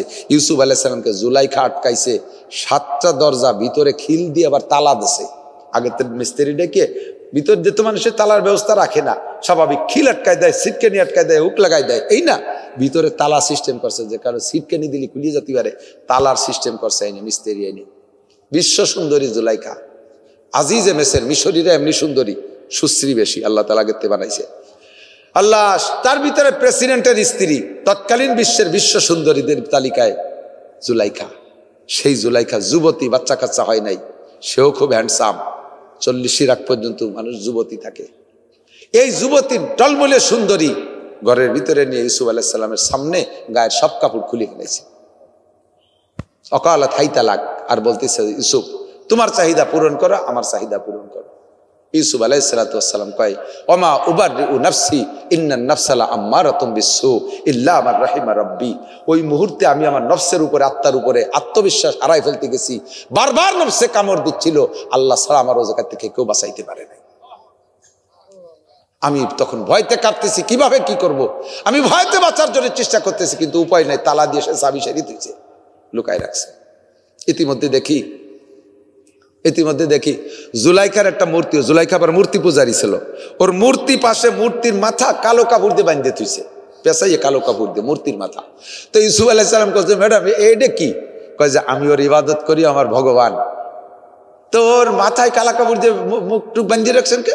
কয় যে এখন যা করতে যাচ্ছি ভগবানের সামনে এটা করা ঠিক না, এই জন্য চোখ বাঁধিয়ে দিয়েছি। ইউসুফ আলাইহিস সালাম সুযোগ পাইছে, তুমি যার পূজা করো তার চোখ কালো কাপড় দিয়ে বাঁধতে তুলি, সে দেখে না, আর আমি যার পূজা করি তার চোখ কালো কাপড় দিয়ে বাঁধা যায় না। তোমারটার সামনে যদি অন্যায় না করা যায়, আমারটার সামনে অন্যায় করা যায়। ইতিমধ্যে আল্লাহ পাক বাঁচানোর বিধায় ওই রুমের ভিতরে দেখে ইউসুফ আলাইহিস সালামের আব্বাজি ইয়াকুব আলাইহিস সালাম। ও জায়গাকে ওই বুড়োর যাওয়ার কোনো সুযোগ আছে? হাজার হাজার মাইল দূরে, সেখান থেকে আসবে কি করে? জানেই না তো যে ইউসুফ বাইসি আছে না মারা গেছে। ওই জায়গা রুমের মধ্যে দেখে ইয়াকুব আলাইহিস সালাম এই শাহাদাত আঙ্গুল কামড়ায় ধরে বসে রয়েছে। মানুষের যখন দুশ্চিন্তায় পড়ে তখন কিন্তু আঙ্গুল কামড়ায়। তখন আঙ্গুল কামড়াইয়া ইয়াকুব আলাইহিস সালাম দেখে ফেলাইছে ইউসুফ আলাইহিস সালাম, আরে কপাল, আমার আব্বা তো জায়গা আসার কোনো কথাই না, আর বাপের সামনে এই কাজ করা যায় না, এই জন্য আল্লাহ আমার ইমান বাঁচানোর জন্য আমার আব্বাকে পাঠিয়ে দিয়েছে পাহারার জন্য। কাজী এখানে আব্বার সামনেই ল্যাংটা মহিলার সামনে বসে থাকা যায় না, মারছে দৌড়, গেটের কাছে গেছে। আল্লাহ কাই ওয়াল্লাযীনা জাহাদু ফীনা লানাহদিয়ান্নাহুম সুবুলানা ওয়া ইন্নাল্লাহা লামাল মুহসিনিন ওয়া মান ইয়াত্তাকিল্লাহা ইয়াজআল লাহু মাখরাজা। এত বড় বিপদ থেকে আল্লাহ বাঁচার ব্যবস্থা করে দিয়েছে ইউসুফ আলাইহিস সালামকে। কার ভয়ে? তাকওয়া, আল্লাহর ভয়, আল্লাহর। এরপরে ওয়ার জুকুমিন হাইসুলায়া তাসিফ, ধারণার বাহির স্থান থেকে রিজিক। লম্বা কিসসা, কষ্ট হয়ে যাচ্ছে, আপনাকে তো কষ্ট হয়ে যাচ্ছে, আমার তো কষ্ট হয়ে যাচ্ছে, তারপর একটু কয়ে যাই না, কি বলেন? ইউসুফ আলাইহিস সালামকে অ্যাটাক করছে যখন ওই জায়গা, যুবক আমার দিকে খেয়াল কর, একে একে 7টা দরজা খুলে ইউসুফ চলে গেছে গেটের বাইরে, পিছন যে তো দাওয়াতি জালে রয়েছে, দাওয়াইতে দাওয়াইতে যাইয়ে গেটের যখন লাস্ট গেট পার হয়ে গেছে, পিছন দিয়ে জামাটা নিয়ে ধরছে, এর মধ্যে আজিজ এমেসের জুলাইখার স্বামী হাজির। হ্যাঁ, কি ব্যাপার, তোমরা ঘরের মধ্যে দাওয়া দায়ী করতেছো, দৌড়দৌড়ি করতেছো কেন? মহিলাদের আচানক বুদ্ধি, হঠাৎ বুদ্ধি।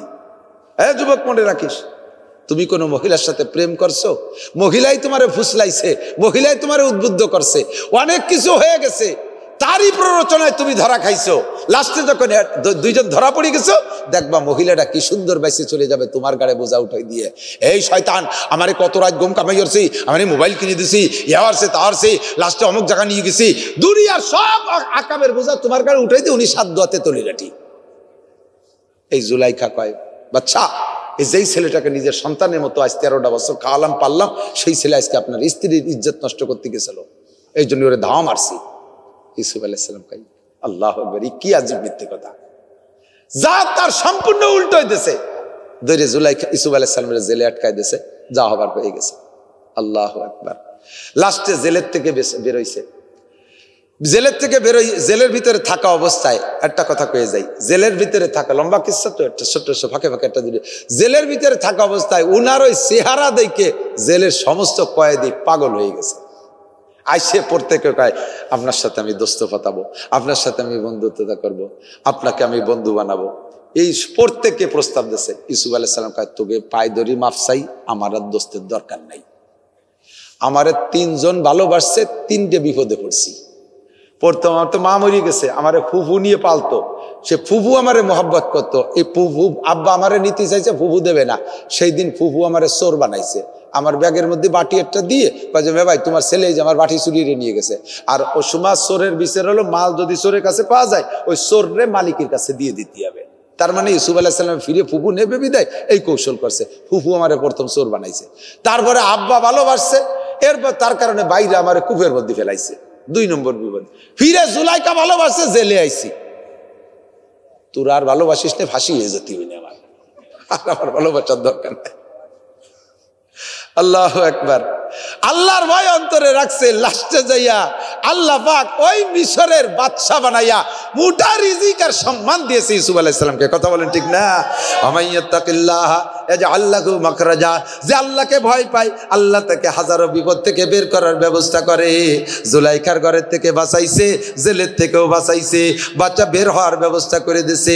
লাস্ট ফিনিশিং যাইয়া যখন প্রেসিডেন্ট হয়ে গেছে, আজিজ এমেসের মারা গেছে, জুলাইখা রাজপ্রাসাদ থেকে বহিষ্কার হয়ে চলে গেছে।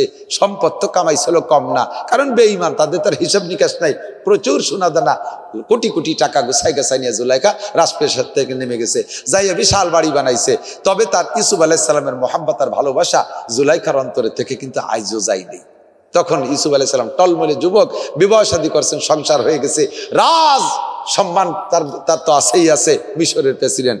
এখন জুলাইখা এই বুড়ো হয়ে গেছে, বুড়ো অতি অতি অতি অতি, চোখের এই উপরের পর্দা ঝুলিয়ে আইছে, চোখ বন্ধ হয়ে গেছে, দেখে না, চামড়া ঝুলিয়ে গরুর গলগণ্ড যেমন দেখেন না, এরকম ঝুলিয়ে গেছে সব জায়গা, খুঁজো একেবারে একটুকু হয়ে গেছে।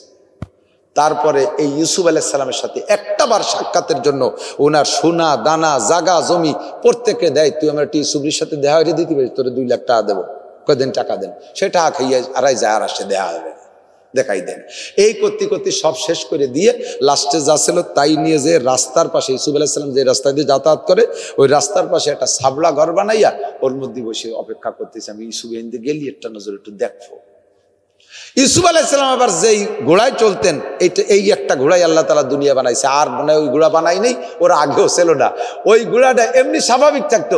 যখন ইউসুফ আলাইহিস সালাম অফিসে যাওয়ার জন্য বাসা থেকে বের হয়ে ঘোড়ার পিঠে উঠতেন, তখন ওই ঘোড়ার নাক দিয়ে একটা আওয়াজ বেরোতো, এই যে সাইরেন, যেমন গাড়িতে, যেমন আমাকে পুলিশের গাড়ি যায় না, কু কু কু কু করতে হতে হতে নেতাকে নিয়ে ফলাফলি খেলতে খেলতে যায়, ওই রকম ঘোড়া রাস্তায় ওঠার সাথে সাথে কুক কুক শব্দ হয়, 3 মাইল দূরিতে শোনা যায়। এই শব্দ শুনে এলাকার সব মানুষ রাস্তার কাছে চলে আসতো রাজা বাদশাকে, ইউসুফ আলাইহিস সালামকে এক নজর দেখতে। দেখা হয়ে যেত, আসসালামু আলাইকুম, আবার বিকেলে ফেরবে, সেই সময় আসতো দেখতে। জুলাইখা জানছে যে ওই রাস্তা দিয়ে যায়, ওইভাবে মানসি দেখে, তাই সেই সাবলা গড্ডা রাস্তার পাশে যে বানাইছে। এখন বুড়ো মানুষ সবাই এমন ভাবে ভিড় করে, সে জুলাইখা সামনে যেতে পারে না, দেখতেই পারে না। জুলাইখার ও জায়গা মূর্তি আছে, মূর্তির কাছে দোয়া করছে, ভগবান সবই শেষ করে দিছি, তোমার ভাই ধরে আজকে আমার সাথে একটু ইউসুফের একটু দেখা করার সুযোগ করে দাও। এই কইয়ে বেরোইছে, ইউসুফ আলাইহিস সালাম মাত্র 2-3 মিনিট আগে চলে গেছে, দেখাতে পারে। আইসে রাগে রাগে মূর্তির এই বুড়ো মানুষ ধরিয়ে ঠ্যাং ধরিয়ে আসলাইছে যে তুই ইউসুফের সাথে দেখা হারাতে পারলি না, তুই পারলি না, এই হতি তুই আমার আখেরাতে কি বাঁচাবি, তোর বুঝিয়ে ফেলাইছে, তোর আত্মা ভাঙ্গে দিয়ে দাও গুড়ু গুড়ু। তারে ভাঙ্গে শুয়ে এবার সিজদায় পড়ছে, আস্তাগফিরুল্লাহ, আল্লাহ তওবা করছি, লা ইলাহা ইল্লাল্লাহ। সে সময় কলেমা পড়তে ইউসুফ নবিউল্লাহ, এই কলেমা পড়িয়া সিজদায় পড়ে কাঁদতেছে, আল্লাহ জীবন ভরে যার পূজা করছি সে আমার ইউসুফের সাথে দেখা করতে দেয় নাই, করাই সুযোগ দিতে পারে নাই, তুমি আল্লাহ তুমি আমাকে একটু সুযোগ দাও, আজকে আমি একটু ইউসুফের সাথে জন্য দেখা করতে পারি। এই কইয়া সিজদার থেকে উঠে যাইয়া রাস্তায় দাঁড়াইছে, ইউসুফ আলাইহিস সালাম সামনে বাড়িয়ে গেছে, ইমান আরো বাড়িয়ে গেছে। ওই জায়গায় যে বুড়ো মানুষ ওই শব্দ শুনে টের পাইছে যে কাছে কাছে আইছে, আতু সরছে, একটু নামেন, একটু দাঁড়ান। আমাদের দেশের রাজা বাদশা এমপি মন্ত্রীকে সামনে যদি বুড়ো একজন এসে কয়, আমি দাঁড়াও, আমার সাথে কথা না কয়ে জাতি পারবা না, কি কবে, কারো গুলিয়ে উড়ে দে, ঠিক না? বুড়ি কইছে, আর ইউসুফ আলাইহিস সালাম ঘোড়ারে ব্রেক করে নামিয়ে গেছে। কি বলেন বলেন, কয় যে আপনি কি ইউসুফ? বলে হ্যাঁ আনা ইউসুফ। আনতা ইউসুফ? আপনি ইউসুফ? বলে জি আমি ইউসুফ। তা যদি ইউসুফ হন, আপনি তো নবী, অবশ্যই আমি আপনার আল্লাহর প্রতি বিশ্বাস করছি। ইউসুফ আলাইহিস সালাম জুলাইখার দিকে চেনে নেই, এমন বুড়ো হইয়া বিকলাঙ্গ হয়ে গেছে, চেহারা সম্পূর্ণ পাল্টে গেছে, চিনার কোনো আলামত নাই জুলাইখার ভিতরে। তো সামনে নামছে, নবী বলতেছে, হ্যাঁ আমি আল্লাহর নবী ইউসুফ, আমি এই দেশের রাজা। যদি আপনি নবী হন তাহলে আপনার দোয়া আপনার আল্লাহ কবুল করে। বলে হ্যাঁ আমি তো বহু দোয়া করছি, আল্লাহ কবুল করছে। তাহলে আমি 3টে কথা বলবো, এই 3টে কথা আপনার কবুল করতে হবে, আপনিও কবুল করবেন, আল্লাহ কবুল করবে, রাজি আছেন? বলেন তো, এক একটা করে বলেন, করবো। আমি যখন আপনার রাজার, আপনি আমার প্রজা, আপনার কথা তোমার মানতেই হবে।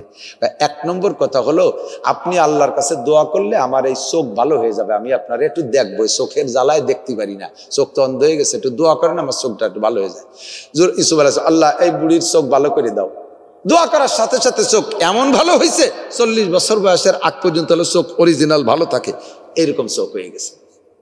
এখন ইউসুফ আলাইহিস সালাম যে তাকাইছে যে সত্যি সেই ইউসুফ, পরাণ ঠান্ডা হয়ে গেছে, জীবন ভরে সেই কালের থেকে প্রেম করে আসতেছে, পাই নাই, সুযোগ পাই নাই। বলেন 2 নম্বর দোয়াটা, আমি অফিসে যাব তাড়াতাড়ি কন। 2 নম্বর দোয়া হলো, আপনি দোয়া করলে দেখেন যে চোখে আপনার দোয়া আমার সাথে সাথে ভালো হয়ে গেল, আপনি দোয়া করলে এটা হবে, আল্লাহ তাআলা আমাকে 16 বছরে যুবতী বানাই দিক। আল্লাহ আমার 16 বছরে যুবতী বানাই, দোয়া করতে হবে, আমি যুবতী হবে। ইউসুফ আলাইহিস সালাম কয়, দোয়ার বুড়ো মানুষ যুবতী হতে চাচ্ছে, ওই চলি যাক গদি, ঝামেলা কম। আল্লাহ এই মহিলারে 16 বছরে যুবতী বানাই দাও। বলার সাথে সাথে যুবতী হয়ে গেছে। যুবতী হওয়ার পরে দেখছে জুলাইখা, যুবতী হওয়ার পরে ইউসুফ আলাইহিস সালাম দিয়ে আল্লাহ কারে যুবতী বানাই দি, সেই জুলাইখা। এখন ইউসুফ আলাইহিস সালাম হতভম্ব, তাহলে কোন বিপদে পড়লাম। আর 3 নম্বরটা কন, 3 নম্বরটা আমারে বিয়ে করতে হবে, 3 নম্বরটা আমাকে। এখন ইউসুফ আলাইহিস সালাম ইতস্তত বোধ করি, কি কোন বেকায়দায় পড়লাম, আল্লাহ এতদিন জিন্দেগি সিআইসি সামনে পড়ে না, আজকে কোন ঝামেলা। ইতিমধ্যে জিবরিল আলাইহিস সালাম আইসে বলছে যে সরানো যাবে না, তাড়ানো যাবে না, মহিলাকে মাহরুম করা যাবে না, আর ওই ঝুপড়ি ঘরের মধ্যে না লোক দিয়ে ওনাকে বাসায় পাঠায় দেন, আপনি অফিস সারিয়ে বাসায় যাবেন, আল্লাহর হুকুম হয়েছে জুলাইখাকে বিয়ে করতে হবে। ওলামায়ে কিরাম যদি জানা থাকে তো অবশ্যই সমর্থন করবেন, যদি জানা না থাকে তাফসীরে জালালাইনের হাসিয়ার হাসিয়ার ফার্স্টে হাসিয়ার ওই খোটকাটার বাইর দিয়ে দেখবেন একটা লাইনের ব্যাখ্যা করে লেখা আছে, যতই লম্বা কথা। আরবি হলো, আরবি কালামের ভিতরে একটা বরকত আছে, খয়রুল কালামে মা কল্লা দাল্লাহ আলামিয়ামুল্লাহ, অল্প কথার ভিতরে অনেক কিছু ঢুকানো আছে। এই কথাগুলো সব ওই জায়গায় আছে, বড় বড় তফসিরের হাওলা দিয়া। তো এখন ইউসুফ আলাইহিস জিবরিল আলাইহিস সালাম যখন হুকুম দিছে, আল্লাহ হুকুম দিচ্ছে, জিবরিল আলাইহিস সালাম এসে বলছে, ইউসুফ আলাইহিস সালাম এখন নাকে লজ্জায় পড়িয়া দুইজন দেখে যায়, যা বুড়িরে বাড়ি নিয়ে যা। এত বুড়ি নাই, মহিলাকে বাসায় নিয়ে যায়। বাসায় নিয়েছে, আল্লাহর হুকুমে বিয়ে হয়ে গেছে। ইউসুফ আলাইহিস সালাম আরো সন্তান ছিল, আরো স্ত্রী ছিল, ভুল বলছি, আরো স্ত্রী ছিল, কের থেকে সন্তান হয়নি। এই জুলাইখাকে বিয়ের পরে আল্লাহ তাআলা 3টে পুত্র সন্তান দান করছে। সেই পুত্র সন্তানের একটার নাম মানসা আলাইহিস সালাম, তিনিও নবী। মানসা আলাইহিস সালামের মেয়ের নাম লাইয়া, অপর নাম রহিমা, অপর নাম এই রহিমা হযরত আইয়ুব আলাইহিস সালামের স্ত্রী। 18 বছর পর্যন্ত স্বামীকে পোকার বাসা কোলে করে নিয়ে খেদমত করছে। ওয়া ইয়াত্তাকিল্লাহ ইয়াজআল লাহু মাখরাজা। লাস্টে যাই আল্লাহর ভয় যখন জুলাইখার মধ্যে ঢুকছে, আল্লাহ তাআলা তাকে সব ব্যবস্থা করে দিয়েছে। কতক্ষণ ঠিক ঠিক না? ও বান্দা বান্দি, সকলের ভিতরে যখন আল্লাহর ভয় আসবে, আল্লাহ পাক রব্বুল আলামিন এরকমই হাজারো ব্যবস্থা করে দেবে। আল্লাহ তাআলা আমাদের সকলের অন্তরে আল্লাহর ভয় পরিপূর্ণ তৈরি করে দিক। সবাই বলেন আমিন। যে কথাগুলো আমলের জন্য বলছে, আমল করা যাবে তো? আল্লাহ তৌফিক দান করে বলেন।